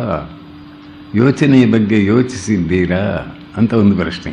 ಆಲೋಚನೆ ಮಾಡಿ ನೋಡಿ. ನಾವು ಯೋಚನೆ ಮಾಡೋದೇ ಇಲ್ಲ. ಏನು ಬಂತೋ, ಏನು ಸಿಕ್ಕಿತೋ ಎಲ್ಲ ಯೋಚನೆಗಳನ್ನು ತಲೆಯಲ್ಲಿ ತುಂಬಿಕೊಳ್ಳುವುದು, ರಾಗದ್ವೇಷದ ಯೋಚನೆಗಳನ್ನು ತುಂಬಿಕೊಳ್ಳುವುದು, ಕಾಮ ಕ್ರೋಧ ಲೋಭ ಮೋಹ ಮದ ಮತ್ಸರ ಅಹಂಕಾರ ಮಮಕಾರಗಳ ಯೋಚನೆಗಳನ್ನೇ ತಲೆಯಲ್ಲಿ ತುಂಬಿಕೊಂಡು ಅಂತರ್ಯದ ಆಳದಲ್ಲಿರತಕ್ಕಂಥ ಜ್ಯೋತಿ ಸ್ವರೂಪನಾದಂಥ ಪರಮಾತ್ಮನನ್ನು ಸಂಪೂರ್ಣವಾಗಿ ಮರೆತು ಈ ದೇಹಾತ್ಮ ಬುದ್ಧಿಯಲ್ಲೇ ಮುನ್ನಡೆಯುವುದು. ಒಕೇಶನಲ್ಲಿ ಕಷ್ಟ ಬಂದಾಗ ಜ್ಯೋತಿಷ್ಕರ ಹತ್ರ ಸ್ವಲ್ಪ ಹೋಗೋದು, ಅವರು ನವಗ್ರಹ ಪೂಜೆ ಏನೋ ಹೇಳ್ತಾರೆ, ಇಲ್ಲಂದ್ರೆ ಮತ್ತೊಂದೇನೋ ಹೇಳ್ತಾರೆ. ಆಗ ದೇವ್ರ ಹತ್ರ ಹೋಗಿ ಇದೆಲ್ಲ ಎಷ್ಟು ಸತ್ಯವೋ ಏನೋ ಅಂತ ಮಾಡಬೇಕಲ್ಲ, ಏನಾದರೂ ಗ್ರಹಚಾರ ಕಡಿಮೆ ಆಗುತ್ತೆ ಅಂತ ಹೆಂಡತಿ ಹೇಳ್ತಾಳೆ. ಅದರಿಂದ ಸ್ವಲ್ಪ ಹೋಗಿ ಅಲ್ಲಿ ದೇವ್ರ ಎದುರು ನಿಂತ್ಕೊಂಡು, ನಿನ್ನಲ್ಲಿ ನನಗೆ ಪೂರ್ಣ ನಂಬಿಕೆ ಇಲ್ಲ, ಆದರೆ ಹಳೆ ಕಾಲದಲ್ಲಿ ಬಾಲ್ಯಕಾಲದಲ್ಲಿ ಸ್ವಲ್ಪ ಇತ್ತು, ಬಂದಿದ್ದೆ, ನಮಸ್ಕಾರ ಎಲ್ಲ ಮಾಡಿದ್ದೆ, ಗಂಡಾಂತರ ಏನಾದರೂ ಸರಿ ಮಾಡಿಕೊಳ್ಳಿಕ್ಕೆ ನಿಮ್ಗೆ ಸಾಧ್ಯ ಇದ್ದರೆ ಮಾಡಿಕೊಡು ಅಂತ ಹೀಗೆ ದೇವರ ಹತ್ರ. ಇಷ್ಟೇ, ಇದು ನಮ್ಮ ಶ್ರದ್ಧಾ ಭಕ್ತಿ. ಆದರೆ ಈ ಹಿಂದೆ ಮುಂದೆ ಸರಿಯಾಗಿ ನೋಡಿಕೊಳ್ಳದೆ, ವಿಚಾರವನ್ನು ತಿಳಿದುಕೊಳ್ಳದೇ ಇರುವುದರಿಂದ ಈ ಸ್ಥಿತಿ ಬರ್ತದೆ. ಭಗವಂತನನ್ನು ದೇವ ಮಂದಿರದಲ್ಲಿ ವಿಶೇಷ ಶ್ರದ್ಧಾಭಕ್ತಿಯಿಂದ ಪ್ರತಿಷ್ಠಾಪಿಸಿದಾಗ ಅಲ್ಲಿ ಅವನು ಆವಿರ್ಭವಿಸ್ತಾನೆ ಅಂತ ಋಷಿಮುನಿಗಳು, ಆಚಾರ್ಯರು, ಮಹಾತ್ಮರು ತಿಳಿದ ವಿಚಾರ. ಅಲ್ಲಿ ಹೋಗುವಾಗ ನಾವು ಯಾವ ಭಾವದಿಂದ ಹೋಗ್ತೇವೆ ಅದರ ಬಗ್ಗೆ ಗಮನ ಬೇಕು. ಇದರ ಜೊತೆಗೆ ನಮ್ಮ ಮನಸ್ಸಿನಲ್ಲಿ ನಾವು ಗೊಬ್ಬರವನ್ನು ಹೇಗೆ ಮಾಡ್ತಾ ಇದ್ದೇವೆ, ಕಲೆಕ್ಟ್ ಸಂಗ್ರಹಿಸ್ತಾ ಇದ್ದೇವೆ ಎನ್ನುವುದಕ್ಕೆ ಮಹಾಮಾತೆ ಶಾರದಾದೇವಿಯವರು ಒಂದು ವಾಕ್ಯ ಹೇಳ್ತಾರೆ, ನೀನು ಮನಃಶಾಂತಿ ಬೇಕಾದರೆ ಇನ್ನೊಬ್ಬರಲ್ಲಿರುವ ದೋಷವನ್ನು ನೋಡ್ತಾ ಇರಬೇಡ. ದೋಷವನ್ನು ಸಂಗ್ರಹ ಮಾಡ್ತಾ ಅದನ್ನು ಬಾಯಿ ಚಪ್ಪರಿಸಿಕೊಂಡು ದೋಷವನ್ನು ಹೇಳುವಂಥದ್ದು ಕೆಲವರಿಗೆ ಅಭ್ಯಾಸ. ಈಗ ತಪ್ಪು ಮಾಡಿದರೆ, ಮಕ್ಕಳು ತಪ್ಪು ಬರೆದರೆ ತಿದ್ದುವುದು ತಂದೆ ತಾಯಿಗಳ ಕರ್ತವ್ಯ. ಅಲ್ಲಿ ದೋಷ ನೋಡಿದ ಹಾಗಾಗುವುದಿಲ್ಲ, ಆ ದೋಷ ನೋಡಿದರೂ ಆ ದೋಷವನ್ನು ತಿದ್ದುವುದಕ್ಕೆ.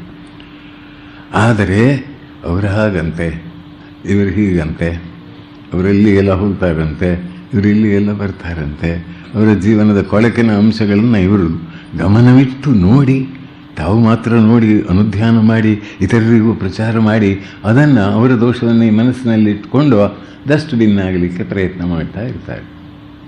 ಇದಾದರೆ ಅದರಿಂದ ಎಷ್ಟು ಕೆಡುಕಾಗ್ತದೆ ಆಲೋಚನೆ ಮಾಡಿ ನೋಡಿ. ಈ ಯೋಚನೆಯ ಸ್ವಭಾವವನ್ನು ತಿಳಿದುಕೊಂಡ ವ್ಯಕ್ತಿಗಳಿಗೆ ಮಾತ್ರ ಅರ್ಥವಾಗ್ತದೆ. ಭದ್ರಂ ಪಶ್ಯೇಮಕ್ಷಭಿರ್ಯಜತ್ರಾಹ ಸ್ಥಿರೈರಂಗೈಸ್ತುಷ್ಟುವಾಗುಂಶಸ್ತನೂಭಿ ಯಶೇಮ. ದೇವರು ಕೊಟ್ಟಂಥ ಅಪೂರ್ವವಾದ ಈ ಮಾನವ ಶರೀರ ಪರಮಾದ್ಭುತವಾದ ಯಂತ್ರ ಮನಸ್ಸು. ಈ ಮನಸ್ಸು ಈ ದೇಹವನ್ನು ಇಟ್ಟುಕೊಂಡು ಮನುಷ್ಯ ಅತ್ಯುನ್ನತವಾದಂಥ ಪರಮಾರ್ಥ ತತ್ವವನ್ನು ತಿಳಿಲಿಕ್ಕೆ ಸಾಧ್ಯತೆ ಇದೆ. ಆದರೆ ನಮ್ಮ ಮನಸ್ಸೇ ಬಿಡೋದಿಲ್ಲ. ಆ ಮನಸ್ಸನ್ನು ಹೇಗೆ ಹದ್ದು ಬಸ್ತಿಗೆ ತರುವುದು, ನಿಯಂತ್ರಣಕ್ಕೆ ತರುವುದು ಎನ್ನುವ ತಿಳುವಳಿಕೆಯನ್ನು ನಮಗೆ ಶಾಲಾ ಕಾಲೇಜುಗಳಲ್ಲಿ ಕೊಳ್ಳುವುದಿಲ್ಲ. Training by which the current and expression of the will are brought under control ಅಂತಾರೆ ಸ್ವಾಮೀಜಿ. ಯಾವ ತರಬೇತಿಯಿಂದ ಚೆಲ್ಲ ಪಿಲ್ಲಿಯಾಗಿ ಹೋಗತಕ್ಕಂತಹ ಮನಸ್ಸನ್ನು ನಾವು ಹದ್ದುಬಸ್ತಿಗೆ ತರಬಹುದೋ ಅಂಥ ತರಬೇತಿ ನಮಗೆ ಬೇಕು. ವಿಲಿಯಂ ಮ್ಯಾಕ್ಡೂಗಲ್ ಅಂತ ಒಂದು ದೊಡ್ಡ ಮನೋವಿಜ್ಞಾನಿ, 1950ರವರೆಗೂ ಅವನಿಗೆ ಒಳ್ಳೆಯ ಹೆಸರಿತ್ತು. ಆತ ಹೇಳ್ತಾನೆ, education we require is the education of daily conduct, education of character, education by which we say to self will, pride and lust, lie down and they do it. ಯಾವ ತರಬೇತಿ ಬೇಕು ನಮಗೆ? Education we require is the education of daily conduct. ದಿನ ದಿನವೂ ಸೇರಿ ತಿಂಗಳಾಗ್ತದೆ, ದಿನ ದಿನವೂ ಸೇರಿ ವರ್ಷವಾಗ್ತದೆ, ದಿನ ದಿನವೂ ಕೂಡ ಸೇರಿ ನಮ್ಮ ಜೀವನ ನಡೀತದೆ. ಆದ್ದರಿಂದ ದಿನ ದಿನವೂ ನಮ್ಮ ಬದುಕನ್ನು ಪಾವನಗೊಳಿಸ್ತಕ್ಕಂಥ ಅಥವಾ ಎತ್ತರಕ್ಕೆ ಏರಿಸ್ತಕ್ಕಂಥ ವಿಚಾರಗಳನ್ನು ನಾವು ಹೇಗೆ ಸಂಗ್ರಹಿಸ್ತೇವೆ? ಡೈಲಿ ಕಾಂಡಕ್ಟ್, ಇದರ ಬಗ್ಗೆ ನಮಗೆ ತರಬೇತಿ ಬೇಕು. Education we require is the education of daily conduct, the education of character. ನಮ್ಮ ಚಾರಿತ್ರ್ಯ ಬಲ ಸಂವರ್ಧನೆ ಮಾಡತಕ್ಕಂಥ ವಿದ್ಯೆ, ತರಬೇತಿ ನಮಗೆ ಬೇಕು. ಎಜುಕೇಷನ್ ಯಾವ ತರಬೇತಿಯಿಂದ? ನಮ್ಮ ಅಹಂಕಾರ ಮಮಕಾರ ಕಾಮಕ್ರೋಧಾದಿಗಳಿಗೆ ನಿಂತ್ಕೊಳ್ಳಲ್ಲಿ, ಸುಮ್ಮನೆ ಇರು, ಗಲಾಟೆ ಮಾಡಬೇಡ ಅಂತ ಹೇಳಿದ್ರೆ ಅಲ್ಲೇ ಕೂತಿರ್ಬೇಕಂತೆ ಅವರು. ಅಂಥ ತರಬೇತಿ ಬೇಕು ಅಂತಾರೆ. ಶಿಕ್ಷಣ ಸಿಗ್ತಾ ಇದೆಯಾ ಇದೀಗ ನಮಗೆ ಇದರಲ್ಲಿ? ಅದನ್ನು ವೃದ್ಧಿ ಮಾಡಲಿಕ್ಕೆ ಮನಸ್ಸನ್ನು ಕೆರಳಿಸಿ ದುರ್ಯೋಧನ ಮತ್ತು ದುಶ್ಯಾಸನ ಕಂಪನಿಯ ಮೆಂಬರ್ರಾಗಲಿಕ್ಕೆ ಬೇಕಾದ ವ್ಯವಸ್ಥೆ ನಡೀತಾ ಇದೆಯಲ್ವೇ? ಇದನ್ನು ಯಾರು ಸರಿ ಮಾಡುವುದು? ಲಕ್ಷ ಲಕ್ಷ ನರನಾರಿಯರು ಶಾಲಾ ಕಾಲೇಜಿನಿಂದ ಬರತಕ್ಕಂಥವರಿಗೆ ಸರಿಯಾದ ಆಧ್ಯಾತ್ಮಿಕ ಅಥವಾ ನೈತಿಕ ಶಿಕ್ಷಣವೇ ಇಲ್ಲ. ಆ ಮೌಲ್ಯಗಳಿಗೆ ಒಂದು ಮೌಲ್ಯವೇ ಇಲ್ಲ. ಆ ರೀತಿ ಪರಿಸ್ಥಿತಿ ಬಂದಿದೆ. ಅದರಿಂದ ಈ ಯೋಚನೆ ಬಗ್ಗೆ ನಾವು ಉಳಿದವರ ವಿಚಾರ ಬೇಡ, ನಮಗೆ ನಮ್ಮ ಬದುಕನ್ನು ಸರಿಯಾದ ಪಥದಲ್ಲಿ ಮುನ್ನಡೆಸಬೇಕಂತ ಇದ್ದರೆ ಈ ಹೊತ್ತಿನಿಂದಲೇ ಸದಾಲೋಚನೆಗಳನ್ನು, ರಚನಾತ್ಮಕವಾದ ಆಲೋಚನೆಗಳನ್ನು, ಆಧ್ಯಾತ್ಮಿಕ ವಿಚಾರಗಳನ್ನು ಮತ್ತೆ ಮತ್ತೆ ಮನನ ಮಾಡುವ ಅವಶ್ಯಕತೆ ಇದೆ, ಅತ್ಯಂತ ಅಗತ್ಯ. ಆದ್ದರಿಂದ ಉಪನಿಷತ್ತುಗಳಲ್ಲಿ, ಪ್ರತಿಯೊಂದು ಉಪನಿಷತ್ತು ಮಂತ್ರಗಳಲ್ಲಿ ಇದೆ. ಸದಾಲೋಚನೆಗಳು ನಮ್ಮಲ್ಲಿ ಹರಿದು ಬರಲಿ ಎಲ್ಲ ಕಡೆಯಿಂದಲೂ ಅನ್ನುವುದು ನಾನು ನಿನ್ನೆ ಹೇಳಿದೆ. ಅದಕ್ಕೆ ಯಮನ ಕರಣಿಕ ಇದ್ದಾನಲ್ಲ, ಜೀವಿ ಸತ್ತೋದ್ಕೊಳ್ಳಿ ಯಮನ ಲೋಕಕ್ಕೆ ಹೋದಾಗ ಒಂದು ಕಲ್ಪನೆ ಇದೆ ನಮ್ಮಲ್ಲಿ. ಪುರಾಣಗಳ ಪುಣ್ಯ ಕಥೆಗಳಲ್ಲಿ ಅದನ್ನು ಹೇಳಿದ್ದಾರೆ. ಅದರಲ್ಲಿ ಪೂರ್ಣ ಅಸತ್ಯವೇ ಅಂತ ಹೇಳಲಿಕ್ಕಾಗೋದಿಲ್ಲ. ದೇಹಾತ್ಮ ಬುದ್ಧಿ ಇದ್ದವರಿಗೆ ಅದು ಅಸತ್ಯ ಅಂತ ಕಾಣಬಹುದು. ಯೋಗಿಗಳಿಗೆ, ಈ ಸ್ಥೂಲ ಶರೀರವನ್ನು ದಾಟಿ ಮೇಲಕ್ಕೇರಿ ಸೂಕ್ಷ್ಮ ಲೋಕದಲ್ಲಿ ವಿಹರಿಸುವ ವ್ಯಕ್ತಿಗಳಿಗೆ ಅದೆಲ್ಲ ಗೊತ್ತಾಗುವಂಥ ವಿಚಾರ. ಅಲ್ಲಿ ಅವರು ಹೇಳ್ತಾರೆ, ಅವನು ಆ ಚಿತ್ರಗುಪ್ತನಿಗೆ ಚಿತ್ರಗುಪ್ತ ಅಂದರೆ ಯಮನ ಕರಣಿಕ ಕ್ಲರ್ಕು. ಯಾವುದೊಂದು ಜೀವ ಹೋದರೆ ನೋಡು ಇವನ ಇದು ಫೈಲ್ ತಗೊಂಡು ಬಾ ಅಂತ ಕೆಲವೊಮ್ಮೆ ಕೇಳೋದುಂಟು. ಆ ಫೈಲ್ನಲ್ಲಿ ಎಲ್ಲ ಡೀಟೇಲ್ ಇರ್ತದೆ. ಇವನೇನೇನು ಮಾಡಿದ, ಇವನಲ್ಲಿ ಸುಳ್ಳು ಹೇಳುವ ಹಾಗೆ ಇಲ್ಲ. ಅಲ್ಲಿ ಯಾರು ಅವನಿಗೆ ಯಮದೂತನಿಗೆ ಲಂಚ ಕೊಡುವ ಹಾಗೂ ಇಲ್ಲ. ಅಲ್ಲಿ ಎಲ್ಲ ಸತ್ಯವೇ ನಡೆಯುವುದು. ಅದೆಲ್ಲ ದೇವತೆಗಳು, ಟ್ರೈನ್ಡ್ ಪೀಪಲ್ ಇದ್ದಾರೆ ಅಲ್ಲಿ. ಅವನು ನೋಡ್ತಾನಂತೆ ಹೀಗೆ ಅಂತ. ಇದು ಏನೇ ಇರಲಿ, ಆದರೆ ನಮ್ಮ ಈಗ ವಿಜ್ಞಾನಿಗಳು ತಿಳ್ಕೊಂಡಿದ್ದಾರೆ, ಸುತ್ತ ಮನಸ್ಸನ್ನು ಕೆದಕೆ ನೋಡಿದರೆ ಪ್ರತಿ ಒಂದು ಯೋಚನೆ ಎಷ್ಟು. ಒಂದು ಗ್ರಂಥದಲ್ಲಿ, ವಿದೇಶದಲ್ಲಿ ಪ್ರಕಟವಾದ ಒಂದು ಗ್ರಂಥದಲ್ಲಿ 40 ಹಿಂದಿನ ಜೀವನದಲ್ಲಿ ಬೇರೆ ಬೇರೆ ಕಾಲಗಳಲ್ಲಿ, ಬೇರೆ ಬೇರೆ ದೇಶಗಳಲ್ಲಿ, ಬೇರೆ ಬೇರೆ ದೇಹಗಳಲ್ಲಿ ಪಡೆದ ಅನುಭವಗಳ ಸೂಕ್ಷ್ಮ ಸಂಸ್ಕಾರವನ್ನು ಬೆಳಗಿ ಎಂತೆಂಥ ಜೀವನ ನಡೆಸಿದ್ದಾನೆ ಎನ್ನುವುದು ಸ್ಪಷ್ಟವಾಯಿತು. ಅದಕ್ಕೆ ಸರಿಯಾದ corroborated with facts in history and other records. ಅದರಿಂದ ಇದು ತಮಾಷೆ ಅಲ್ಲ. ಅದರಿಂದ ಯೋಚನೆಯ ಬಗ್ಗೆ ನಾವು ಜಾಗರೂಕರಾಗಿರಬೇಕು. ನಮ್ಮ ಮನಸ್ಸನ್ನು ನಾವು ನಿಯಂತ್ರಣದಲ್ಲಿ ಇಡಬೇಕಾದ್ರೆ ಬೇರೆ ದಾರಿ ಇಲ್ಲ. ಈ ಮನಸ್ಸಿಗೆ ಮಿದುಳಿಗಿಂತ ಪ್ರತ್ಯೇಕವಾದ ಅಸ್ತಿತ್ವ ಇದೆ ಅಂತ ಹೇಳುವುದನ್ನು ನಂಬ್ತಾ ಇರಲಿಲ್ಲ ಮೊನ್ನೆವರೆಗೆ. 50 ವರ್ಷಗಳ ಹಿಂದೆ 36ನೇ ಇಸ್ವಿಯಲ್ಲಿ ಒಬ್ಬ ಬ್ರೈನ್ ಸರ್ಜನ್, ಅಮೆರಿಕದ ಪ್ರಸಿದ್ಧ ಬ್ರೈನ್ ಸರ್ಜನ್, ಆತ ಬರೆದ ಕಾಲ ಬಂದಿದೆ, ನಮ್ಮ ಮಿದುಳಿಗಿಂತ ಪ್ರತ್ಯೇಕವಾದ ಅಸ್ತಿತ್ವ ನಮಗೆ ಮನಸ್ಸಿಗೆ ಇದೆ ಅಂತ ಹೇಳಿದ್ದಾನೆ. ಇನ್ನು ಮುಂದೆ ಹೋಗಿದ್ದಾರೆ. ಆ ಮನಸ್ಸಿಗೆ ವಿಶೇಷವಾದ ಶಕ್ತಿಗಳಿವೆ ಎಂಬುದು ಗೊತ್ತಾಗಿದೆ. ನಮ್ಮ ಈ ದೇಹ ಬಿದ್ದು ಹೋದರೂ ಕೂಡ ನಮ್ಮ ಋಷಿಮುನಿಗಳಿಗೆ ಗೋಚರವಾದಂತೆ ಪಂಚ ಜ್ಞಾನೇಂದ್ರಿಯಗಳಾಗಲಿ, ಪಂಚ ಕರ್ಮೇಂದ್ರಿಯಗಳಾಗಲಿ, ಪಂಚ ಪ್ರಾಣವಾಗಲಿ, ಮನಸ್ಸಾಗಲಿ, ಬುದ್ಧಿಯಾಗಲಿ, ಅಹಂಕಾರ ತತ್ವವಾಗಲಿ ಅಸಂಖ್ಯ ಸಂಸ್ಕಾರಗಳನ್ನು ಸಂಗ್ರಹಿಸಿಕೊಂಡು ದೇವಾತ್ಮ ದೇಹ ಬಿಟ್ಟು ಹೋಗೋದು. ಅದರಿಂದ ದೇಹ ಬಿದ್ದು ಹೋದ ಮೇಲೆ ಅವನಿಗೆಲ್ಲ ಕಾಣಿಸ್ತದೆ. ಅವನನ್ನು ನಮಗೆ ಕಾಣಲಿಕ್ಕಾಗುವುದಿಲ್ಲ, ಅವನಿಗೆಲ್ಲವೂ ಕಾಣಿಸ್ತದೆ. ಅವನ ಕ್ರಿಮೇಷನ್ಗೆ ಯಾರು ಬಂದಿದ್ದಾರೆ, ಎಷ್ಟು ದೂರ ನಿಂತ್ಕೊಂಡಿದ್ದಾರೆ, ಓಹೋ ಅಂತ ಅವನು ನೋಡ್ತಾ ಇದ್ದಾನೆ. ನಮ್ಗೆ ಗೊತ್ತಾಗೋದಿಲ್ಲ, ಅವನು ಹೋದ್ರು ಅಂತ ನಾವು ತಿಳ್ಕೊಂಡಿದ್ದೇವೆ. ಆ ಜೀವಕ್ಕೆ ಅಂದರೆ ನೋಡುವ, ಕೇಳುವ, ಮುಟ್ಟುವ, ಮುಸುವ ಪ್ರತಿ ಒಂದು ಆ ಪಂಚ ಜ್ಞಾನೇಂದ್ರಿಯ ಯಾವುದು ಸೂಕ್ಷ್ಮ, ಅತಿ ಸೂಕ್ಷ್ಮವಾಗಿರುತ್ತಲ್ಲ, ಅದಕ್ಕೆ ಸಾವಿಲ್ಲ ಅಂತ ಗೊತ್ತಾಗ್ತಾ ಇದೆ. ಆದರೆ ಭಾರತೀಯರೇ ವಿದೇಶಿಯರೇ ಅನುಕರಣೆ ಮಾಡಿ ಇದನ್ನೆಲ್ಲ ಸುಳ್ಳು ಅಂತ ಹೇಳಿ ತಮಾಷೆ ಮಾಡ್ತಾರೆ ಬುದ್ಧಿಜೀವಿಗಳಾದವರು. ಆದರೆ ಅಲ್ಲಿಯ ದೇಶದಲ್ಲಿ ನಾನು ಮೊನ್ನೆ ಹೇಳಿದೆ, ಹೊಸಬರಿಗೆ ಇದು ಹೊಸತಾದ್ದರಿಂದ ಮತ್ತೊಮ್ಮೆ ಪುನರುಚ್ಚಾರ ಮಾಡ್ತಾ ಇದ್ದೇನೆ. 72% ಅಮೆರಿಕದಲ್ಲಿ ಯಾಕೆ ಕರ್ಮ ಮತ್ತು ಜನ್ಮಾಂತರವನ್ನು ಹೋಗ್ತಾರೆ? ಅದು ನಮ್ಮ ಬೋಧಕರಿಂದ ಆದ ಕೆಲಸ ಅಲ್ಲ, ಅದು ಸಂಶೋಧನೆಗಳ ಮೂಲಕ ತಿಳಿದು ಬರುವ ಅಂಶ. ಹೀಗೆ ಈ ಮನಸ್ಸನ್ನು ಒಂದು ಹದ್ದುಬಸ್ತಿನಲ್ಲಿ ಇಟ್ಕೊಳ್ತಕ್ಕಂಥ, ಮನಸ್ಸನ್ನು ನಿಗ್ರಹಿಸುವ ಕಲೆಯನ್ನ ಕಲಿಯಬೇಕಾಗಿದೆ ಪ್ರತಿಯೊಬ್ಬರು. ಅವರು ಲೌಕಿಕ ಕ್ಷೇತ್ರದಲ್ಲೇ ಇರಲಿ, ಆಧ್ಯಾತ್ಮಿಕ ಕ್ಷೇತ್ರದಲ್ಲೇ ಇರಲಿ. ನಾನಾ ರೀತಿಯ ತಡೆ ತೊಂದರೆಗಳು ಒಂದು ಆಫೀಸಿನಲ್ಲಿಯೂ ಕೂಡ ಇನಿಮಿಕಲ್ ಫೋರ್ಸಸ್ ಇವೆ. ನೀವು ಶಾಂತಚಿತ್ತರಾಗಿರ್ಬೋದು, ನೀವು ನಿಮ್ಮ ಕರ್ತವ್ಯಗಳನ್ನು ಮಾಡಬಹುದು. ನಿಮ್ಮ ಹತ್ತಿರ ಇರುವವರು ಆ ರೀತಿ ಮಾಡ್ತಾರೆ ಅಂತ ಹೇಳಲಿಕ್ಕೆ ಆಗುವುದಿಲ್ಲ. ಅವರಿಗೆ ಸುಮ್ಮನೆ ಕೂತ್ಕೊಳ್ಳಿಕ್ಕೆ ಆಗುವುದಿಲ್ಲ. ತಾವು ಕೆಲಸವನ್ನು ಮಾಡದೆ ಒಳ್ಳೆ ಕೆಲಸ ಮಾಡುವವರಿಗೆ ನಾನಾ ರೀತಿಯ ತೊಂದರೆಗಳನ್ನು ಕೊಡಬಹುದು. ಅಲ್ಲಿ ಮನಸ್ಸಿನ ಶಕ್ತಿ ಅಥವಾ ನಮ್ಮ ಶ್ರದ್ಧಾ ಭಕ್ತಿಯಿಂದ ಅವನ ಮನಸ್ಸನ್ನು ಪರಿವರ್ತನೆ ಮಾಡಲಿಕ್ಕೆ ನಮಗೆ ಸಾಧ್ಯವಾಗಬೇಕಾದರೆ ಮೊದಲು ನಾವು ನಮ್ಮ ಮನಸ್ಸನ್ನು ಪರಿವರ್ತನೆ ಮಾಡಿಕೊಂಡಿರಬೇಕು. ಅದಕ್ಕೆ ನಮಗೆ ಮನಸ್ಸಿನ ನಿಯಮಗಳು, ಮನಸ್ಸಿನಲ್ಲಿ ಕೆಲಸ ಮಾಡುವ ವಿಧಾನದ ಬಗ್ಗೆ ಒಂದು ಸ್ಪಷ್ಟ ಅರಿವು ಬೇಕು. ಸಾಧಾರಣ ವ್ಯಕ್ತಿಗಳು 90% 90% ಶಕ್ತಿಯನ್ನು, ಮಾನಸಿಕ ಶಕ್ತಿಯನ್ನು ವ್ಯರ್ಥವಾಗಿ ವ್ಯಯ ಮಾಡ್ತಾರೆ ಅಂತ ಹೇಳ್ತಾರೆ. ಅದನ್ನು ಒಂದುಗೂಡಿಸಲಿಕ್ಕೆ ಆಗೋದಿಲ್ಲ ಅವರಿಗೆ. ಅದಕ್ಕೆ ತರಬೇತಿ ಬೇಕು. ಈ ಶ್ರೀರಾಮಕೃಷ್ಣರು ಒಂದು ಉದಾಹರಣೆ ಕೊಡ್ತಾರೆ. ಮನಸ್ಸಂದ್ರೆ ಸಾಸಿವೆಯ ಕಾಳಿನ ಪೊಟ್ಟಣದ ಹಾಗೆ. ಅದು ಎಲ್ಲಾದರೂ ಮಾರ್ಕೆಟ್ ಪ್ಲೇಸ್ನಲ್ಲಿ ಚೆಲ್ಲಾಪಿಲ್ಲಿಯಾಗಿ ಹೋಯ್ತು ಅಂದರೆ ಅದನ್ನು ಒಂದುಗೂಡಿಸುವುದು ಎಷ್ಟು ಕಷ್ಟ. ಆದರೆ ಒಂದುಗೂಡಿಸಲಿಕ್ಕೆ ಕಷ್ಟ ಸಾಧ್ಯ.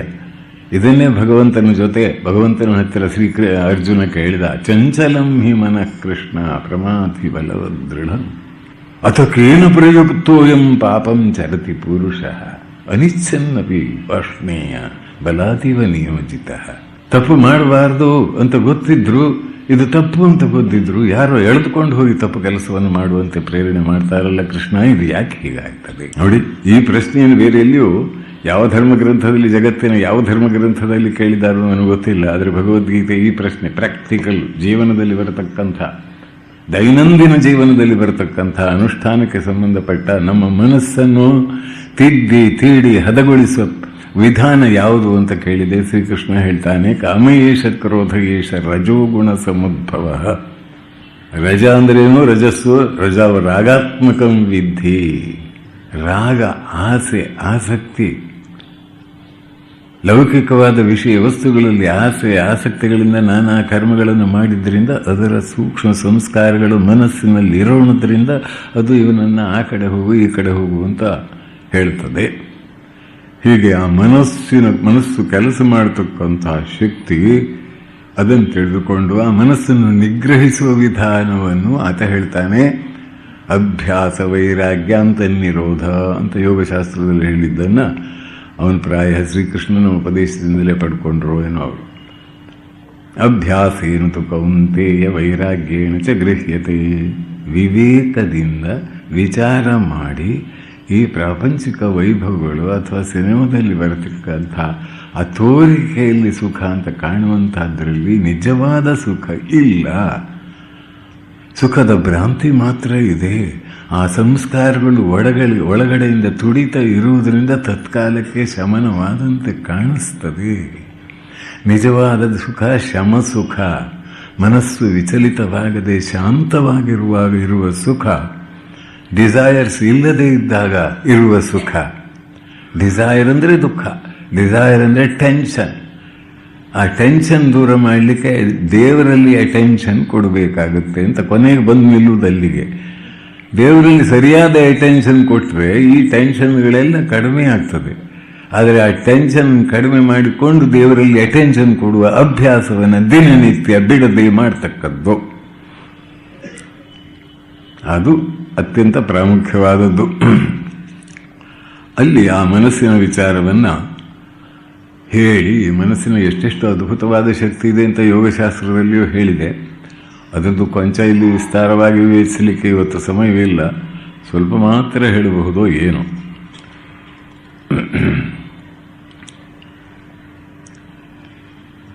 ಪರಮಹಂಸರು ಭಗವಾನ್ ಶ್ರೀರಾಮಕೃಷ್ಣರು ಹೇಳ್ತಾ ಇದ್ರು, ನನಗೆ ಮನುಷ್ಯರ ಮುಖವನ್ನು ನೋಡಿದಾಗ ಕನ್ನಡಿಯ ಕಪಾಟಿನ ಒಳಗಡೆ ವಸ್ತುಗಳನ್ನು ಇಟ್ಟರೆ ಹೇಗೆ ಕಾಣ್ತದೋ ಸ್ಪಷ್ಟವಾಗಿ ಹಾಗೆ ಕಾಣಿಸ್ತದೆ.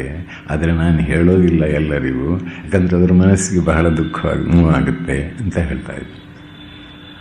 ಇದು ಯೋಗಿಗಳಿಗೆ ಗೊತ್ತಾದದ್ದು. ನಮಗೆ ಮನುಷ್ಯ ಶರೀರ, ಸ್ಥೂಲ ಶರೀರ ಮಾತ್ರ ಕಾಣಿಸ್ತದೆ.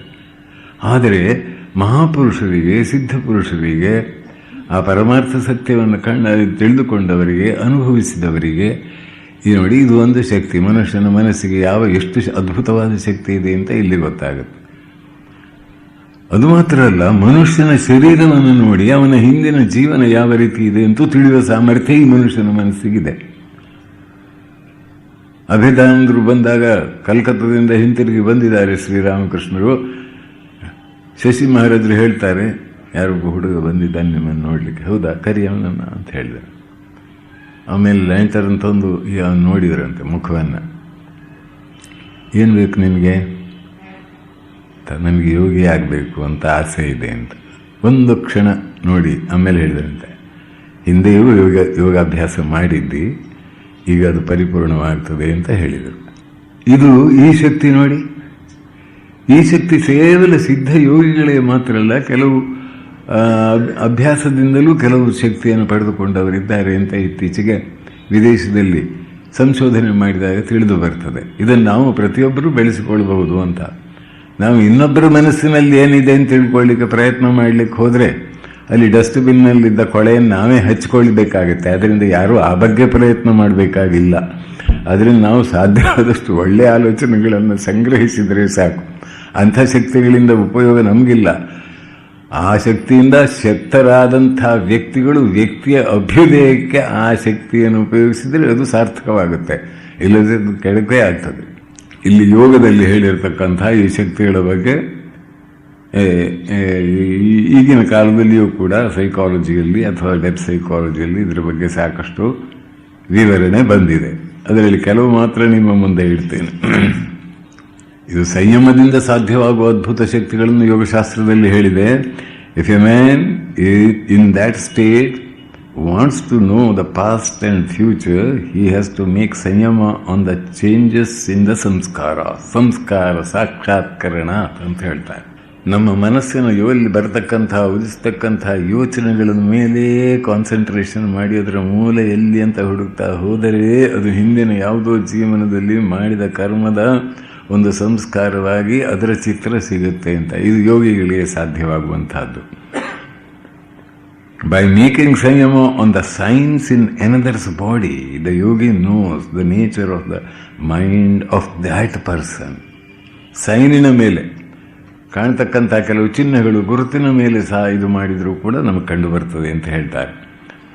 By making samyama on his own ಕರ್ಮ, he knows exactly when his body will fall, even at what hour and what minute. ಆ ಶಕ್ತಿ ನೋಡಿ ಮನಸ್ಸಿಗೆ ಎಷ್ಟು ಅದ್ಭುತ ಶಕ್ತಿ ಮನಸ್ಸಿನಲ್ಲಿ ಇಟ್ಕೊಂಡು ನಾವು ಅದು ಯಾವುದರ ಕಡೆಗೂ ಗಮನ ಕೊಡದೆ ಒಂದು ರಟ್ ಅಂತ ಹೇಳಿದ್ನಲ್ಲ ನಾನು, ಮಾಡಿದ್ದೆ ಮಾಡುವರು, ನೋಡಿದ್ದೆ ನೋಡುವರು, ಆಡಿದ್ದೆ ಆಡುವರು. ಕುರಿಗಳು ಸಾರ್, ಕುರಿಗಳು ಅಂತ ಏನೋ ಕವಿತೆ ಬರ್ತೀವಿ. ಅಲ್ಲ, ಯಾರನ್ನು ತಮಾಷೆ ಮಾಡೋದಕ್ಕಲ್ಲ, ನಿಂದೆ ಮಾಡೋ ದೃಷ್ಟಿಯಿಂದಲ್ಲ. ಎಂಥ ಅವಸ್ಥೆ ಮನುಷ್ಯನದ್ದು, ಎಲ್ಲೋ ಸಿಕ್ಕಾಕೊಂಡಿದ್ದಾನೆ. By making Sanyama on friendship, mercy, etc., the yogin excels in those respective qualities. By making Sanyama on the effulgent light, the yogin sees things which are very remote, ದೂರದಲ್ಲಿರ್ತಕ್ಕಂಥ ವಿಷಯಗಳು ಕೂಡ ಕ್ಷಣಾರ್ಧದಲ್ಲಿ ಅವನಿಗೆ ತಿಳಿತದೆ. ಆ ಸಂಯಮದಲ್ಲಿ ಆ ಶಕ್ತಿ ಇದೆ ಅಂತ ಹೇಳ್ತಾರೆ. ಬೇರೆ ಬೇರೆ ಅದು ಯೋಗದಲ್ಲಿ ಬೇಕಾದಷ್ಟು ಹೇಳಿದ್ದಾರೆ, ಅದನ್ನು ಪೂರ್ಣ ವಿಚಾರ ನಾನು ಇಲ್ಲಿ ಹೇಳೋದಿಲ್ಲ. ಈಗ ವಿದೇಶದಲ್ಲಿ ವಿಜ್ಞಾನದ ಮೂಲಕ ತಿಳಿದದ್ದೇನು? ಟೆಲಿಪತಿ ಅಂದರೆ ನಮ್ಮ ಯೋಚನೆಗಳನ್ನು ಬೇರೆ ಕಡೆ ಕಳಿಸ್ಲಿಕ್ಕೆ ಸಾಧ್ಯ ಆಗ್ತದೆ. The power to establish contact by sending thought signals to the mind of another person who is at a distance. ದೂರದಲ್ಲಿರ್ತಕ್ಕಂಥ ವ್ಯಕ್ತಿಗೆ ಯೋಚನೆಗಳನ್ನು ಕಳಿಸ್ಲಿಕ್ಕೆ ಸಾಧ್ಯವಾಗ್ತದೆ ಅಂತ ಗೊತ್ತಾಗಿದೆ. ಎಷ್ಟೋ ಜನರಿಗೆ ವಿದೇಶದಲ್ಲಿ ಅವರೇನು ಮಹಾಯೋಗಿಗಳಲ್ಲ, ಔಟ್ ಆಫ್ ಬಾಡಿ ಎಕ್ಸ್ಪೀರಿಯನ್ಸ್, ದೇಹದಿಂದ ಹೊರಕ್ಕೆ ಹೋದಂತೆ, ಸತ್ತೋಗಲಿಲ್ಲ, ತಿರುಗಿ ದೇಹಕ್ಕೆ ಬಂದು ಸೇರಿಕೊಂಡು ಬದುಕಿಕೊಂಡೇ ಇದ್ದಾರೆ. ದೇಹ ಅತೀತ ಅನುಭವ ಉಂಟು, ಗೊತ್ತಾಗಿದೆ, ವಿದೇಶದಲ್ಲಿ ಗೊತ್ತಾಗಿದೆ. ನಮ್ಮ ದೇಶದಲ್ಲಿ ಏಕಪ್ರಕಾರವಾಗಿ ಅದು ಮೂಢನಂಬಿಕೆ ಅಂತ ಹೇಳ್ತಾರೆ. ಅದು ಮೂಢವಲ್ಲದ ನಂಬಿಕೆ ಅಂತ ನಂಬಿಕೆ ಇರುವವರು ತಿಳ್ಕೊಳ್ಳಬಹುದು. ನಂಬಿಕೆ ಇಲ್ಲದಿದ್ದವರಿಗೆ ನೀವು ಏನು ಹೇಳಿದರೂ ಅವರು ಬಡಪೆಟ್ಟಿಗೆ ಬಗ್ಗುವುದಿಲ್ಲ, ಅದು ಬೇಕಾಗಿಯೂ ಇಲ್ಲ ನಮಗೆ. ಆದರೆ ಯಾರಿಗೆ ಭಗವಂತನಲ್ಲಿ ಶ್ರದ್ಧೆ, ಆತ್ಮಶ್ರದ್ಧೆ, ಸತ್ಕರ್ಮದಿಂದ ಶ್ರೇಯಸ್ಸು ಎನ್ನುವ ಶ್ರದ್ಧೆ, ಸಂಸ್ಕಾರಗಳ ಪುನರ್ನಿರ್ಮಾಣವಾಗಬೇಕು ಎನ್ನುವ ಶ್ರದ್ಧೆ ಇದೆಯೋ ಅವರು ನಂಬಬಹುದು. The power to describe the features and qualities of a person in his absence just by touching the object used by him. ಬರೇ ಅವನ ಯಾವುದೊಂದು ಕರ್ಚೀಫೋ, ಒಂದು ಫೌಂಟನ್ ಪೆನ್ನೋ ಯಾವುದನ್ನು ಹೀಗೆ ನೋಡಿ, ಓ ಇವರು ಇಂಥವ್ರೆ, ಇಂಥ ಮುಖ, ಇವ್ರ ಹೆಸರು ಸಹ ಹೇಳ್ತಾರೆ ಕೆಲವರು. ಏನು ಆಶ್ಚರ್ಯ! ಆ ಶಕ್ತಿ ಕೆಲವರಲ್ಲಿ ವ್ಯಕ್ತವಾಗಿರ್ತದೆ. ಅಂದರೆ ಮನುಷ್ಯನ ಮನಸ್ಸಿಗೆ ಯಾವ್ಯಾವ ರೀತಿಯ ಶಕ್ತಿ ಇದೆ ನೋಡಿ. The power to recall one's own past lifes and the past lifes of others. ನಮ್ಮ ಮಿತ್ರರೊಬ್ಬರು ತಾವೇ ನನಗೆ ಹೇಳಿದರು ಮೊನ್ನೆ ಬಂದಾಗ, ತಾವೇ ಅಂತಹ ವ್ಯಕ್ತಿಯನ್ನು ನೋಡಿದ್ದೇವೆ.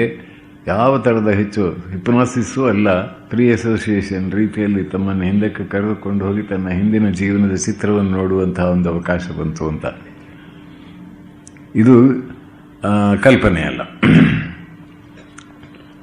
ಹಾಗೆ the power to heal ailments by means of thought alone, the power to remove objects in the outside world using the power of the mind, power to control the involuntary actions in the body, the power to cause an image to fall on the photographic. ಇದೆಲ್ಲ ಸಾಕಷ್ಟು ಸಂಶೋಧನೆಯಾಗಿದೆ. ಇದಕ್ಕಿಂತಲೇ ಹೆಚ್ಚಾಗಿ ಮನುಷ್ಯನ ಶರೀರದಿಂದ ವ್ಯಕ್ತವಾಗುವ ಸೂಕ್ಷ್ಮಾತಿ ಸೂಕ್ಷ್ಮವಾದ, ಈ ಎಲೆಕ್ಟ್ರಿಸಿಟಿಗಿಂತಲೂ ವಿದ್ಯುತ್ತಿಗಿಂತಲೂ ಸೂಕ್ಷ್ಮವಾದ ಒಂದು ಬೆಳಕಿನ ಔರ ಅಂತ ಯಾವುದನ್ನು ಹೇಳ್ತಾರೆ, ಪ್ರಭಾವ ವಲಯ ಇದೆ ಪ್ರತಿಯೊಬ್ಬ ವ್ಯಕ್ತಿಯಲ್ಲಿ. ಆ ಪ್ರಭಾವಲಯದ ಫೋಟೋ ತೆಗೆದರೆ ಅದರ ಬಣ್ಣಗಳನ್ನು ನೋಡಿ ಅವನ ಮಾನಸಿಕ ಸ್ಥಿತಿಯನ್ನು ತಿಳಿಲಿಕ್ಕೆ ಸಾಧ್ಯವಾಗ್ತದೆ ಅಂತ ಹೇಳ್ತಾರೆ. ಈ ಪ್ರಭಾವಲಯದ ಹಿನ್ನೆಲೆಯಲ್ಲಿ ಏನಿದೆ, ಸೂಕ್ಷ್ಮ ಶರೀರದ ಹಿನ್ನೆಲೆಯಲ್ಲಿ ಏನಿದೆ, ಜೀವಿಯ ಅಸಂಖ್ಯ ಸಂಸ್ಕಾರಗಳು, ಆ ಈಗೋ ಇತಿ ಅಂತ ನಾವು ಯಾವುದನ್ನು ಹೇಳ್ತೇವೆ, ಅಹಂಕಾರ ತತ್ವ ಇದೆ. ಅಹಂಕಾರವನ್ನು ಸುತ್ತರಿದು ಅಸಂಖ್ಯ ಸಂಸ್ಕಾರಗಳಿವೆ. ಆದರೆ ಇದರ ಎಲ್ಲದರ ಹಿನ್ನೆಲೆಯಲ್ಲಿ ಇದನ್ನು ಬೆಳಗತಕ್ಕಂಥ, ಇದರಿಂದ ಸ್ವಲ್ಪವೂ ಯಾವ ರೀತಿಯಿಂದಲೂ ಕೂಡ ಇದರ ದೋಷಗಳಿಂದ ಪ್ರಭಾವಿತವಾಗದಂಥ ಚೈತನ್ಯ ಜ್ಯೋತಿಯೇ ಇದೆ.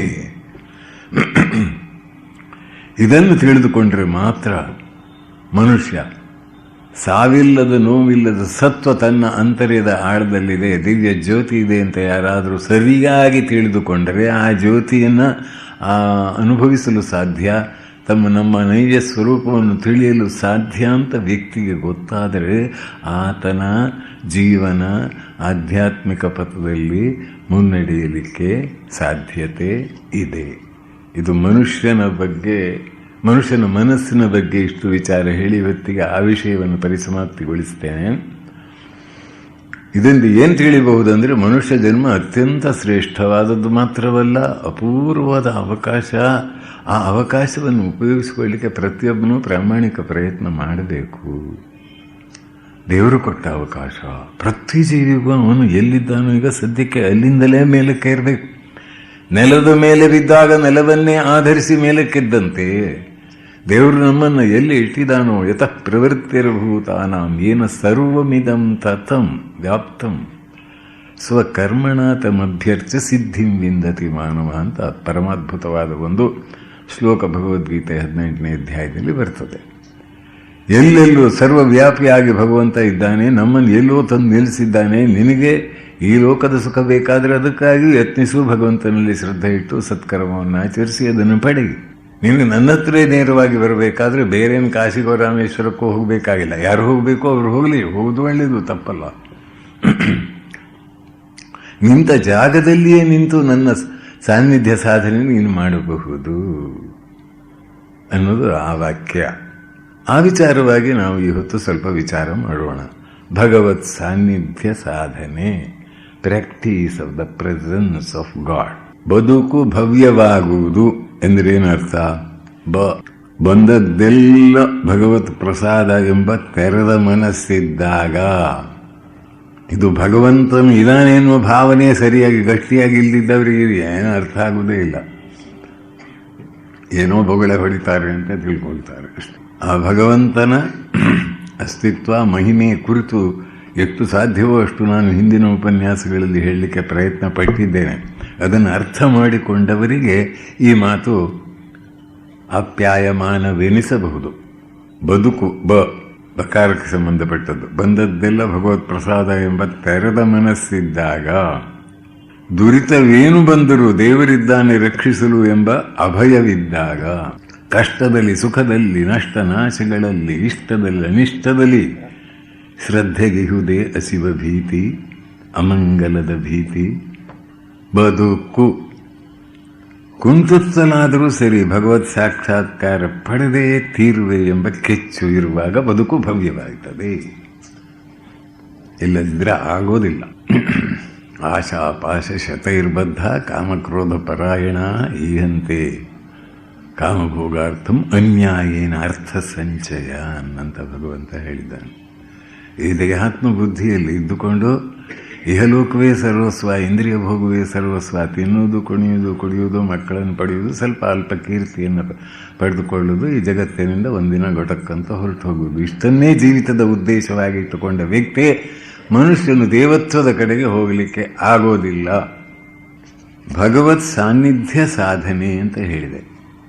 ಹಿಂದೆ ಹೇಳಿದಂತಹ ಜಗನ್ನಾಥದಾಸರ ಒಂದು ಹಾಡನ್ನು ನನಗೆ ಹೇಳಲಿಕ್ಕೆ ಇಷ್ಟ.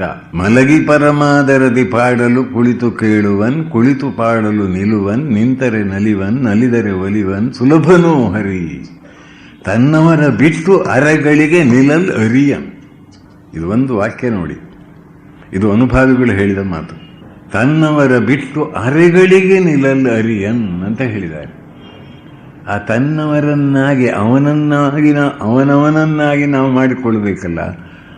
ಅವನ ಶಿಶು, ಅವನ ಕಂದ, ಅವನ ಭಕ್ತ, ಅವನ ಆರ್ತ ಭಕ್ತ, ಈ ಆಗುವಿಕೆ ಇದೆಯಲ್ಲ, ಅದು ಹೇಗೆ ಸಾಧ್ಯವಾಗ್ತದೆ?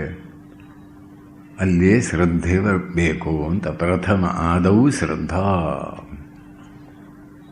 ಆ ಶ್ರದ್ಧೆ ಇಲ್ಲದಿದ್ದರೆ ಆಗುವುದಿಲ್ಲ. ಯಾವ ಶ್ರದ್ಧೆ?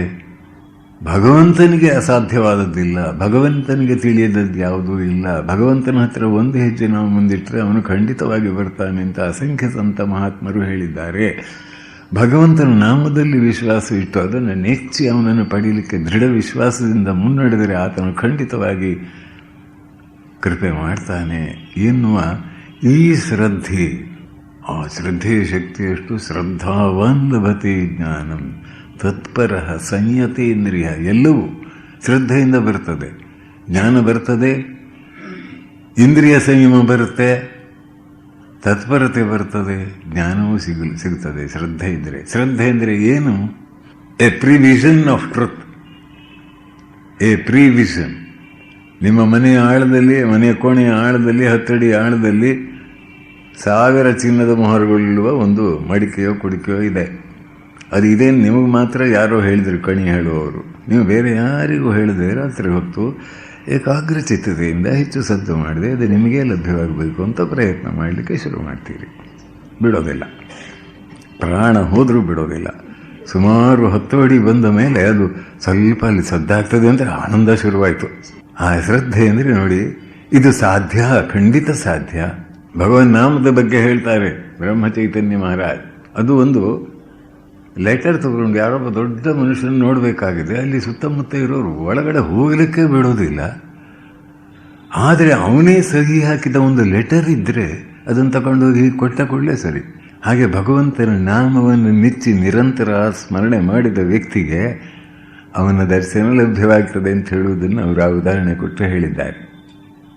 ನಾಮನಾಮಿ ಅಭೇದ ಅಂತ ನಮ್ಮ ಋಷಿಮನುಗಳು ಹೇಳಿದ್ದಾರೆ. ಮಹಾರಾಷ್ಟ್ರದ ಸಂತರ ಜೀವನ ನೋಡಿ, ಒಬ್ಬೊಬ್ಬರ ಜೀವನ ಯಾಕೆ ಭಾರತದ ಎಲ್ಲ ಕಡೆಯಲ್ಲಿಯೂ ಕೂಡ ಭಗವಂತನ ಒಂದು ನಾಮವನ್ನು ನೆಚ್ಚಿ ಅವನನ್ನು ಕರಿತಾ ಇದ್ದರೆ, ಅದು ಪ್ರಾಮಾಣಿಕವಾಗಿದ್ದರೆ ಭಗವಂತನ ಸಾನ್ನಿಧ್ಯ ಲಭ್ಯವಾಗ್ತದೆ.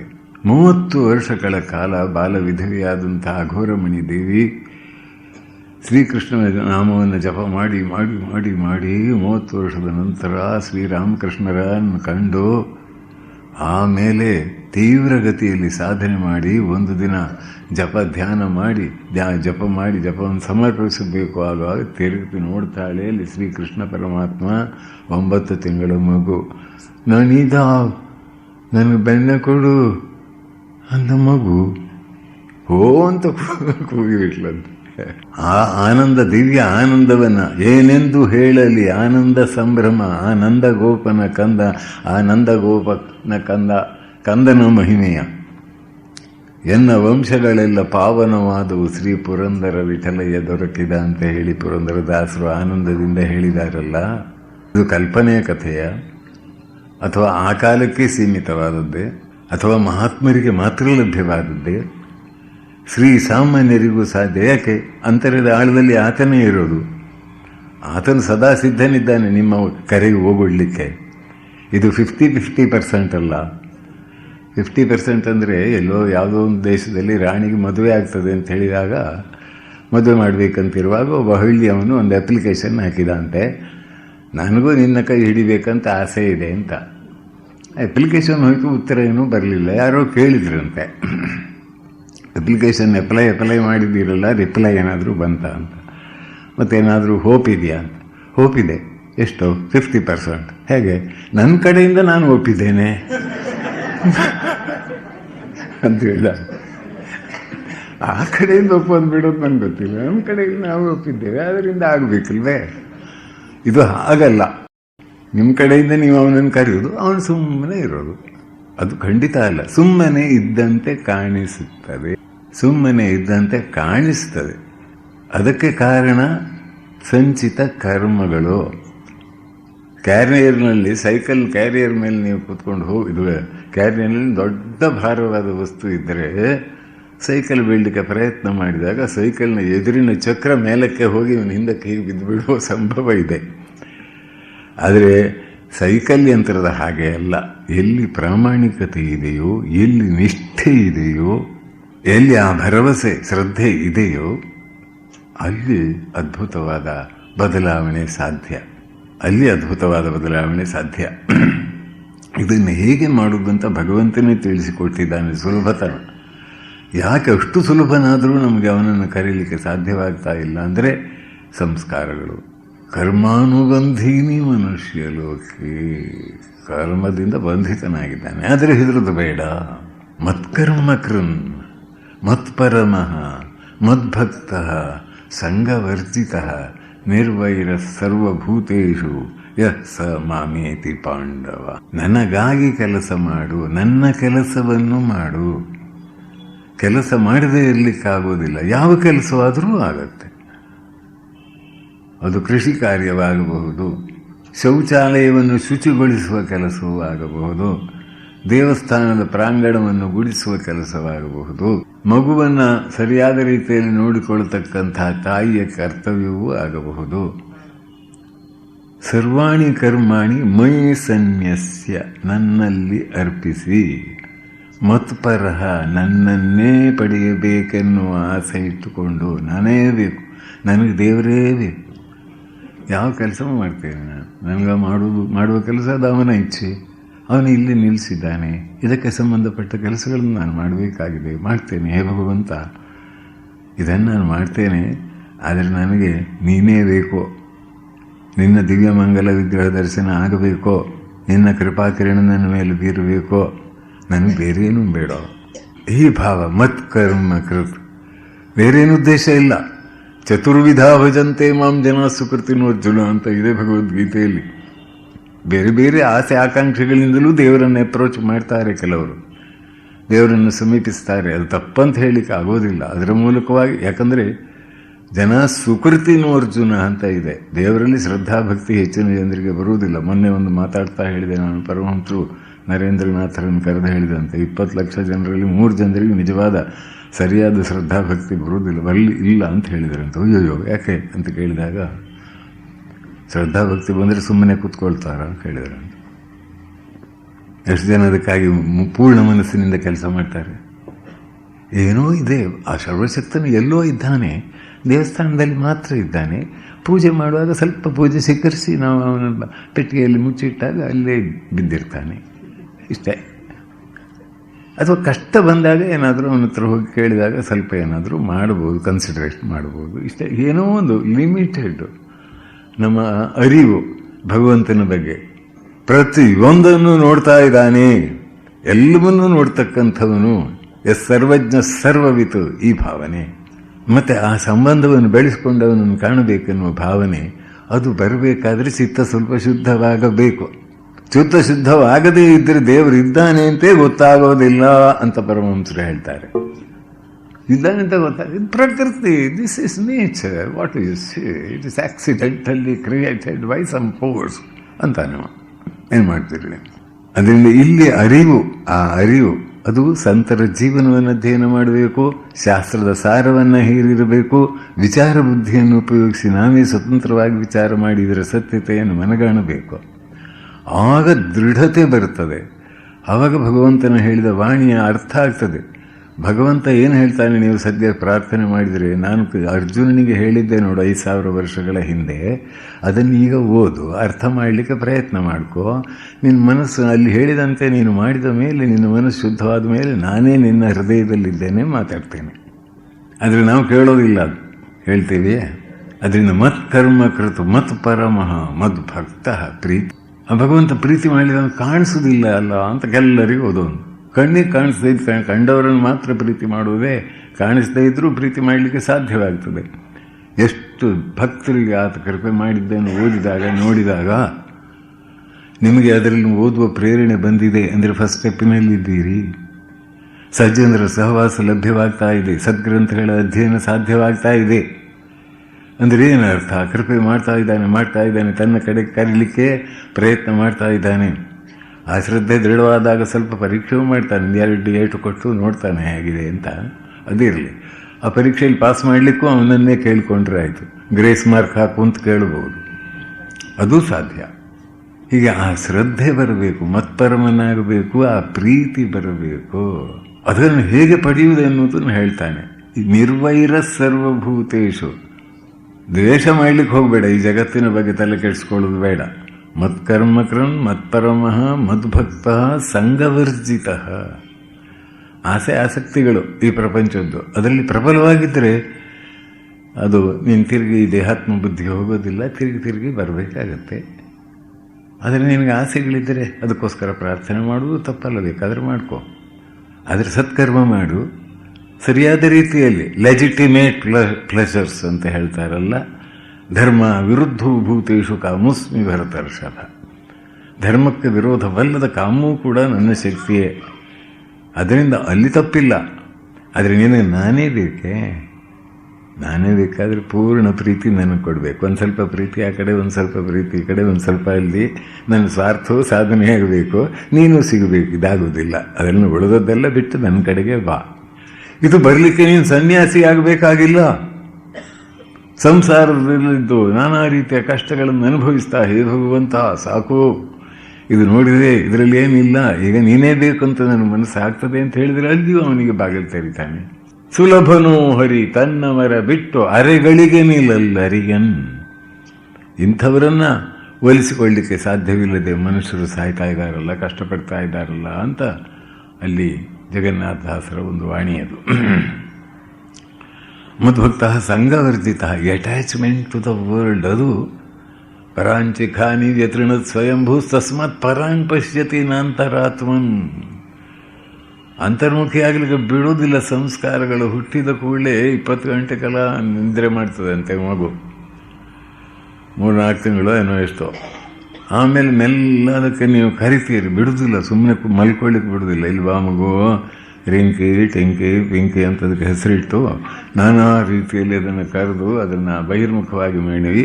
ಆಮೇಲೆ ಹೇಳ್ತೀರಿ, ನೀನು ಅಮೆರಿಕಕ್ಕೆ ಹೋಗ್ತೀಯಾ, ಇಂಜಿನಿಯರ್ ಆಗ್ತೀಯಾ, ಡಾಕ್ಟರ್ ಆಗ್ತೀಯಾ, ಹೀಗೆ ಹೇಳಿ ಹೇಳಿ ಹೇಳಿ ಆ ಮನಸ್ಸನ್ನು ಹೊರಗಡೆ ತೆಗೆಯುವುದೇ ಹೊರತು ನೀನು ನಿರಂಜನ, ನೀನು ಭಗವಂತನ ಕೃಪೆಯಿಂದ ಈ ಜಗತ್ತಿಗೆ ಬಂದಿದ್ದೀಯಾ, ನೀನು ಭಗವಂತನಲ್ಲಿ ಭಕ್ತಿಯನ್ನು ಇಡ್ತೀಯಾ ಅಂತ ಯಾವ ತಾಯಿ ತಂದೆಗಳಾದರೂ ಹೇಳ್ತಾರಾ?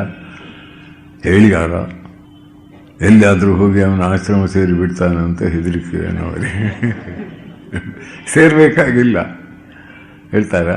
ಆ ಟ್ರೈನಿಂಗ್ ಕೊಟ್ಟಿರ್ತಾರೆ. ಕ್ರಿಶ್ಚಿಯನ್ ನನ್ಸು ಮಕ್ಕಳನ್ನ ಈ ಹೆರಿಗೆ ಆದಾಗ, ಹೇ ದೇವರೇ, ಈ ಮಗುವನ್ನು ನೀನು ಕಳಿಸಿದ್ದಿ, ಇದಕ್ಕೆ ಆಶೀರ್ವಾದ ಮಾಡು ಅಂತ ಏನೋ ಪ್ರಾರ್ಥನೆ ಮಾಡ್ತಾರೆ. ನಮ್ಮವರು we are scientifically oriented, we are rationally inclined, we are politically motivated people. Is it proper to think of God? ಇದು ನಮ್ಮ ಆಟಿಟ್ಯೂಡ್. ಹೈಲಿ ಇಂಟಲೆಕ್ಚುವಲ್, ಬೌದ್ಧಿಕ ದೈತ್ಯರು, ಇಂಟಲೆಕ್ಚುವಲ್ ಜೈಂಟ್ಸ್ ಅಂತ ಹೇಳ್ತಾರೆ. ಸರಿಯಾ ರಾಮಸ್ವಾಮಿಗಳೇ? ಇಂಟಲೆಕ್ಚುವಲ್ ಜೈಂಟ್ಸ್, ಬೌದ್ಧಿಕ ರಾಕ್ಷಸರು ಅಂತ ಹೇಳೋದು ಬೇಡ, ದೈತ್ಯರು. ತಮಾಷೆಗಾಗಿ ಹೇಳಿದೆ, ಅದು ತಪ್ಪಲ್ಲ. ಅವರ ದೃಷ್ಟಿಯಿಂದ ಅವರು ಹಾಗೆ ತಿಳ್ಕೊಂಡ ದೃಷ್ಟಿಯಿಂದ ಅವರು ವರ್ತಿಸಬೇಕಷ್ಟೇ. ಅವ್ರ ಮೇಲೆ ನಾವೇನು ಬೇಸರ ಪಟ್ಟುಕೊಳ್ಳಬೇಕಾಗಿಲ್ಲ. ಹೀಗೆ 3ನೇ ಅಧ್ಯಾಯದಲ್ಲಿ ಅದು ಬಹಳ ಚೆನ್ನಾಗಿ ಬಂದಿದೆ. ಭಗವಂತನ ಗೀತೆಯಲ್ಲಿ ಎಲ್ಲ ಹೇಳುವ ಅಂಶ ಎಲ್ಲ ಹೇಳಿದ್ದಾನೆ ಭಗವಂತ, ಮತ್ತೆ ಬೇರೆ ಬೇಕಾಗೇ ಇಲ್ಲ, ಅಷ್ಟು ಅದ್ಭುತವಾದ ರೀತಿಯಲ್ಲಿ ಹೇಳಿದ್ದಾನೆ. ಕರ್ಮಯೋಗದಲ್ಲಿ ಮಯಿ ಸರ್ವಾಣಿ ಕರ್ಮಾಣಿ ಸನ್ಯಸ್ಯಾಧ್ಯಾತ್ಮಚೇತಸ ನಿರಾಶಿ ನಿರ್ಮಮೋ ಭೂತ್ವ ಯುದ್ಧಸ್ವ ವಿಗತ ಜ್ವರ. ನನ್ನಲ್ಲಿ ಅಂದರೆ ಪರಮಾತ್ಮನಲ್ಲಿ ಎಲ್ಲ ಕರ್ಮಗಳನ್ನು ಅರ್ಪಿಸಿ, ಮೈ ಸರ್ವಾಣಿ ಕರ್ಮಾಣಿ ಸನ್ಯಸ್ಯ ಅಧ್ಯಾತ್ಮಚೇತಸ ಅಂದ್ರೇನೋ ಶ್ರೀಧರ ಸ್ವಾಮಿಗಳು ಒಂದು ಬರೆದಿದ್ದಾರೆ ಅಲ್ಲಿ, ಅದು ಥ್ರಿಲ್ಲಿಂಗ್. ಅಂತರ್ಯಾಮ್ಯಧೀನೋಹಂ, ಅಂತರ್ಯಾಮಿಯಾಗಿರುವ ಪರಮಾತ್ಮನಿಗೆ ನಾನು ಅಧೀನನಾಗಿದ್ದೇನೆ ಅಂತ ತಿಳಿದುಕೊಂಡು ಅವನಿಗಂದ್ರೆ ಒಳಗಡೆ ಇದ್ದಾನೆ, ನೋಡ್ತಾನೆ ಗೊತ್ತಾಗುತ್ತೆ. ಆ ನೋಡ್ತಾನೆ ಗೊತ್ತಾಗುತ್ತೆ. ಮೊನ್ನೆ ಹೇಳಿದ್ನ ಆ ಕತೆ? ಹೇಳಿಲ್ವಾ? ಬೆಳಿಗ್ಗೆ ಹೇಳಿದ್ದೆ, ಸಂಜೆ ಹೇಳಿಲ್ಲ. ಅದರಿಂದ ಇನ್ನೊಮ್ಮೆ ಅದು ರಿಪೀಟ್ ಮಾಡಬಹುದು. ಬೆಳಿಗ್ಗೆ ಬಂದವರಿಗೆ ಒಂದ್ಸಲ ಮನಸ್ಸಿಗೆ ದೃಢವಾಗುತ್ತೆ. ಒಬ್ಬ ಕಳ್ಳ ಇದ್ದಂತೆ, ವಯಸ್ಸಾಗಿತ್ತು, ವೃದ್ಧಾಪ್ಯ ಬಂದದ್ರಿಂದ ರಿಟೈರ್ ಆಗಿ ಮಗನನ್ನು ಕರೆದು ಹೇಳಿದಂತೆ, ನನ್ನ ಈ ವಿದ್ಯೆಯಿಂದ ರಿಟೈರ್ ಆಗ್ತೇನೆ, ಇನ್ನು ನಿನಗೆ ಕಲಿಸಿಕೊಡ್ತೇನೆ, ಈ ಕತ್ರಿ ತಗೋ, ಅಲ್ಲಿ ಹೋಗು. ದೊಡ್ಡ ಒಂದು ಸಭೆ ನಡೀತಾ ಇದೆ. ಎಲ್ಲ ಜನರು ಆ ದಾಸರ ಮಾತನ್ನು ಕಣ್ಣು ಬಾಯಿ ಬಿಟ್ಕೊಂಡು ಕೇಳ್ತಾ ಇದ್ದಾರೆ. ನೀನು ಮಾತ್ರ ಅವರು ಏನು ಹೇಳ್ತಾರೆ ಅಂತ ಸ್ವಲ್ಪ ಗಮನ ಕೊಡಲೇಬಾರ್ದು. ಎರಡೂ ಕಿವಿಗೆ ಬೆರಳನ್ನು ಹಾಕ್ಕೊಂಡು ಅಲ್ಲಿ ಹೋಗು, ಆಮೇಲೆ ಈ ಕತ್ತರಿ ತಗೋ ಅಂತ ಅವನಿಗೆ ದೀಕ್ಷೆ ಕೊಟ್ಟು ಬೆಳಿಗ್ಗೆ ಅದು ಕಳಿಸಿದ. ಅವನು ಹೋದ. ಆದರೆ ಗೇಟ್ ಹತ್ರ ಹೋಗುವಾಗ ಮುಳ್ಳು ಚುಚ್ಚಿದ್ರಿಂದ ಕೈ ಕೆಳಗೆ ಬಂತು. ಆವಾಗ ಅವರ ಮಾತು ಕೇಳಿಸಿತು. ಈ ಪ್ರಪಂಚದಲ್ಲಿ ಎಲ್ಲರ ಕಣ್ಣನ್ನು ತಪ್ಪಿಸಬಹುದು, ಪೊಲೀಸರ ಕಣ್ಣನ್ನು ತಪ್ಪಿಸಬಹುದು, CID ಕಣ್ಣನ್ನು ತಪ್ಪಿಸಬಹುದು, ಜರ್ನಲಿಸ್ಟ್ ಕಣ್ಣನ್ನು ತಪ್ಪಿಸಬಹುದು, ಆದರೆ ಒಬ್ಬನು ಮಾತ್ರ ಸದಾಕಾಲ ಎಲ್ಲವನ್ನೂ ನೋಡ್ತಾ ಇದ್ದಾನೆ, ಅತ್ಯಂತ ಸರಿಯಾದ ರೀತಿಯಲ್ಲೇ ನೋಡ್ತಾ ಇದ್ದಾನೆ. ಮನುಷ್ಯನ ಮನಸ್ಸಿನ ಅಂತರಂಗದ ಆಳದಲ್ಲಿ ಉದಿಸುವ ಒಂದು ಸಣ್ಣ ಯೋಚನೆಯೂ ಅವನಿಗೆ ಗೊತ್ತಾಗದೆ ಸಾಧ್ಯವಿಲ್ಲ. ಅವನಿಗೆ ತಿಳಿಯುತ್ತದೆ. ಆ ಕರಣಗಳ ಮೂಲಕವಾಗಿ ಅವನು ತಿಳಿದು ಬಿಡ್ತಾನೆ. ಅವನು ನೋಡುತ್ತಲೇ ಇದ್ದಾನೆ ಅಂತ ಹೇಳಿದಾಗ ಕತ್ರಿ ಅಲ್ಲಿ ಹತ್ತಿರ ಹೋಗಿದೆ, ಜೇಬಿನ ಹತ್ರ. ನೋಡುತ್ತಲೇ ಇದ್ದಾನೆ ಅಂತ ಗಟ್ಟಿ ಕಿರಿಸಿದ್ರಂತೆ ಅವರು. ಅಯ್ಯೋ, ನೋಡುತ್ತಲೇ ಇದ್ರೆ ಹೇಗಪ್ಪ ಕದಿಯೋದು ಅಂತ ವಾಪಸ್ ಬಂದ್ಬಿಟ್ಟ. ವಾಪಸ್ ಬಂದೇ ಬಿಟ್ಟ. ಬಂದು ತಂದೆ ಕೇಳಿದ ಅಂತ, ಏನಪ್ಪ ಏನಾಯಿತು ಅಂತ. ಆಪರೇಷನ್ ಸಕ್ಸಸ್ಫುಲ್ ಆಯ್ತಾ ಅಂತ. ಇಲ್ಲ, ಹೀಗಾಯ್ತಪ್ಪ. ನಿಮ್ಮ ಬುದ್ಧಿ ಇದೆಯಾ ನಿನಗೆ? ನಮ್ಮ ಕುಲಕ್ಕೆ ಕಂಟಕ ನೀನು. ನಾವು ಎಷ್ಟು ಶತಮಾನಗಳಿಂದ ಈ ವಿದ್ಯಾವಿಯನ್ನು ಅನುಸರಿಸಿಕೊಂಡು ಬಂದವರು. ಅಂತ ಹೇಳಿ ನಾನು ನಾಳೆ ಬಂದು ನಿನಗೆ ಡೆಮಾನ್ಸ್ಟ್ರೇಷನ್ ಲೆಸನ್ ಕೊಡ್ತೇನೆ ಅಂತ ಹೇಳಿದ. ಡೆಮಾನ್ಸ್ಟ್ರೇಟ್ ಮಾಡ್ತಾನೆ ಹೇಗೆ ಕತ್ತರಿಸಬೇಕು ಅಂತ. ಮಗನನ್ನು ಕರೆದುಕೊಂಡು ಹೋಗಿದ್ದಾನೆ ನೆಕ್ಸ್ಟ್ ಡೇ. ಅಲ್ಲಿ ಹೋಗಿ ಇವನು ಕತ್ತರಿಗೆ ಅವನಿಗೇನು ಭಯ ಇಲ್ಲ, ಸಂಕೋಚ ಇಲ್ಲ. ಕತ್ತರಿ ತೆಗೆದು ಹಾಕಬೇಕೆನ್ನುವಾಗ ಮಗನೇ ಅಪಾ ಬೇಡ ದೇವರು ನೋಡ್ತಾನೆ. ಅಂದರೆ 99% ನಮಗೆ ಎಲ್ಲರಿಗೂ ಕೂಡ ದೇವರಲ್ಲಿ ಶ್ರದ್ಧೆ ಇದೆ. ಆದರೆ ದೇವರು ಪ್ರತಿಯೊಂದನ್ನು ನೋಡ್ತಾನೆ ಎನ್ನುವ ಬಗ್ಗೆ ಎಷ್ಟು ಜನರಿಗೆ ಶ್ರದ್ಧೆ ಬರ್ತದೆ ನೋಡಿ. ಅದು ನೋಡ್ತಾನೆ, ಕೃಪೆ ಮಾಡ್ತಾನೆ ಎನ್ನುವುದು ದೃಢವಾದಾಗ ಜೀವ ಪೂರ್ಣ ಮನಸ್ಸಿನಿಂದ ಅವನನ್ನು ಪಡೆಯಲಿಕ್ಕೆ ಪ್ರಯತ್ನ ಮಾಡ್ತದೆ. It is in the light of our faith in the ultimate nature of reality we formulate our conception of right and wrong. Not only in the ordinary economics, social, ಎಲ್ಲ ಕಡೆಯಲ್ಲಿಯೂ ಆ ಒಂದು ದೃಷ್ಟಿಕೋನ ಬಂತಂತಾದರೆ ಬದಲಾವಣೆ ಬರುತ್ತೆ. ಶಾಸ್ತ್ರ ಹೇಳ್ತದೆ ಸರ್ವಜ್ಞ ಸರ್ವಶಕ್ತ ಅಂತರ್ಯಾಮಿ ಅಧೀನೋಹಂ ಅಂತ ಹೇಳಿದರಲ್ಲಿ. ಅಂತರ್ಯಾಮಿಯಾಗಿಯೇ ಇದ್ದುಕೊಂಡು ನಮ್ಮ ರಕ್ತ ಪರಿಚಲನೆ, ಹಾರ್ಟ್ ಬೀಟು, ಆಮೇಲೆ ಕಣ್ಣು ಮುಚ್ಚಿ ತೆರೆಯುವುದು, ಆಮೇಲೆ ಉಸಿರಾಟದ ಕ್ರಿಯೆ, ಕ್ಲೆನ್ಸಿಂಗ್ ದ ಬಾಡಿ, ಎಷ್ಟು ಕೆಲಸ ನಡೀತದಿಲ್ಲ. ಇದು ಯಾವ ಶಕ್ತಿಯಿಂದ? ಇದಿಷ್ಟು ಮಾಡ್ತಾ ಇದ್ರೆ ನಾವು ಕಂಪ್ಲೀಟ್ ಹೊರಗಡೆ ನೋಡ್ತಾವೆ, ಈ ಕಡೆ ನೋಡೋದೇ ಇಲ್ಲ. ಅಂತರ್ಯದಲ್ಲಿದ್ದಾನೆ ಅಂತ ನಮಗೆ ಅರ್ಥವಾಗುವುದೂ ಇಲ್ಲ. ಹೇಳಿದರೆ ವಿಶ್ವಾಸವೂ ಬರುವುದಿಲ್ಲ. ಅವಿಶ್ವಾಸ ಬಂದರೆ, ದೃಢ ವಿಶ್ವಾಸ ಬಂದರೆ ಭಯ ಬರ್ತದೆಯೇ? ಇಷ್ಟು ಅದ್ಭುತವಾದ ಜಗತ್ತನ್ನು ನಡೆಸ್ತಕ್ಕಂತಹ ಪರಮಾತ್ಮ, ತಾರೆ ನೀಹಾರಿಕೆಗಳನ್ನೆಲ್ಲ ಚಲಿಸ್ತಕ್ಕಂತಹ ಆ ಶಕ್ತಿ, ಸರ್ವತ್ರ ಸರ್ವವ್ಯಾಪಿಯಾದ ಶಕ್ತಿ ನನ್ನ ಹೃದಯದಲ್ಲಿ ಲುಬ್ಡುಬ್ಬನ್ನು ಒಂದು ದಿವಸಕ್ಕೆ ಲಕ್ಷಗಟ್ಟಲೆ ಮಾಡಿಸ್ತಾ ಇದೆಯಲ್ಲ. ಇಲ್ಲಿ ಎಂಥ ವಿಚಿತ್ರ! ಇದನ್ನು ನಾವು ಮರೆತು ಬಿಡ್ತೇವೆ. ಆ ವಿಶ್ವಾಸ ಬಂತು ಅಂತ ಆದರೆ ಜೀವ ಪ್ರಯತ್ನ ಮಾಡ್ತದೆ. ಎಷ್ಟೇ ಕಷ್ಟವಾದರೂ ಪ್ರಯತ್ನ ಬಿಡುವುದಿಲ್ಲ. ಮಗುವಿನಂತೆ ಶಿಶು ಹೇಗೆ ತಾಯಿಗಾಗಿ ವ್ಯಾಕುಲವಾಗ್ತದೋ ಹಾಗೆ ಜೀವಾತ್ಮ ಮಾತನಾಡಲಿಕ್ಕೆ ಪ್ರಾರಂಭ ಮಾಡ್ತಾನೆ. ನೀನಿದ್ದಿ ಅಂತ ಕೇಳಿದ್ದೆ, ನೀನು ಮನುಷ್ಯರ ಪ್ರಾರ್ಥನೆಯನ್ನು ಸ್ವೀಕರಿಸ್ತೀಯ ಅಂತ ಗೊತ್ತಾಗಿದ್ದೆ ನನಗೆ. ನಿನ್ನನ್ನು ತಾಯಿಯಂತೆ ಕರಿಬಹುದು, ತಂದೆಯಂತೆಯೂ ಕರೆಯಬಹುದು, ಅತ್ಯಂತ ಆಪ್ತನಾದ ಸಖನಂತೆಯೂ ಕರಿಬಹುದು ಅಂತ ಕೇಳಿದ್ದೆ.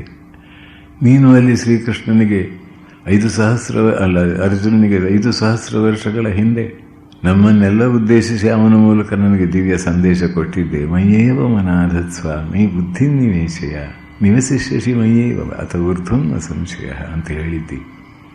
ನನ್ನಲ್ಲಿ ಮನಸ್ಸಿನಿಡ್ಲಿಕ್ಕೆ ಪ್ರಯತ್ನ ಮಾಡು, ಬುದ್ಧಿಯನ್ನು ಎಲ್ಲಿಡು, ನಾನು ಸದಾ ನಿನ್ನಲ್ಲಿ ಇರ್ತೇನೆ ನೋಡಬೇಕಾದರೆ ಅಂತ ನೀನು ಹೇಳಿದ್ದೆ. ನಾನೀಗ ಪ್ರಯತ್ನ ಮಾಡ್ತಾ ಇದ್ದೇನೆ. ಏಕಾಂತದಲ್ಲಿ ಭಗವಂತನನ್ನು ಪ್ರಾರ್ಥಿಸುವ ವಿಧಾನ ಸರಳತೆಯಿಂದ ಮಗು ತಾಯಿಯನ್ನು ಮಾತನಾಡಿಸಿದಂತೆ ಭಗವಂತನನ್ನು ಮಾತನಾಡಿಸಬಹುದು. ಎಲ್ಲ ಸಂತ ಮಹಾತ್ಮರ ಜೀವನದಲ್ಲಿ ಆ ಭಕ್ತಿ ಪಥದಲ್ಲಿ ಹೋದಂಥವರಿಗೆ, ಹೋದ ಪ್ರತಿಯೊಬ್ಬ ಸಂತನ ಜೀವನದಲ್ಲಿ ನಮಗೆ ಇದು ಕಂಡು ಬರ್ತದೆ. ಮೊದಲು ನಾಮದಿಂದ ಅವನನ್ನು ಕರೆಯುವುದು, ಚಿತ್ತ ಶುದ್ಧವಾದ ಮೇಲೆ ಮೆಲ್ಲನೆ ಆದವು ಶ್ರದ್ಧಾ. ಈ ಶ್ರದ್ಧೆ ದೃಢವಾಗಬೇಕಾದರೆ ಸಾಧು ಸಂಘ. ಸಾಧುಗಳಂದ್ರೆ ಸನ್ಯಾಸಿಗಳಾಗಬೇಕಾಗಿಲ್ಲ. ಸಾಧುಗಳಂದ್ರೆ ಭಗವಂತನಲ್ಲಿ ಪೂರ್ಣ ಶರಣಾಗತರಾದವರು ಸಂಸಾರಿಗಳಲ್ಲಿಯೂ ಇದ್ದಾರೆ, ಗೃಹಸ್ಥರಲ್ಲಿಯೂ ಇದ್ದಾರೆ. ಅದು ಯಾರ ಪ್ರೈವೇಟ್ ಪ್ರಾಪರ್ಟಿ ಅಲ್ಲ. ಸನ್ಯಾಸಿಗಳಾಗೋದು ಒಳ್ಳೆಯದು, ಅವರಿಗೆ ಗೌರವ ಪಡೆಯೋದೆಲ್ಲ ಒಳ್ಳೆಯದೇ. ಆದರೆ ದೇವರನ್ನು ಯಾರು ಮೊನೊಪಲೈಸ್ ಮಾಡಲಿಕ್ಕಾಗತ್ತೆ? ಅವನ ಶ್ರದ್ಧೆ ಯಾರಿಗುಂಟೋ, ಭಕ್ತಿ ಯಾರಿಗುಂಟೋ, ನಿಜವಾದ ವ್ಯಾಕುಲತೆ ಯಾರಿಗುಂಟೋ, ಆ ಪ್ರೀತಿ ಯಾರಿಗುಂಟೋ ಅಲ್ಲಿ ಆತನ ಅಭಿವ್ಯಕ್ತಿ. ಅಂಥವರ ಸಹವಾಸ ಸಿಕ್ಕಿದರೆ ಅದು ಸತ್ಸಂಗ. ನಿಮ್ಮ ಶ್ರದ್ಧೆಯನ್ನು 100 ಪಾಲು ವೃದ್ಧಿಗೊಳಿಸ್ತದೆ. 100 ಪಾಲು ವೃದ್ಧಿಗೊಳಿಸ್ತದೆ.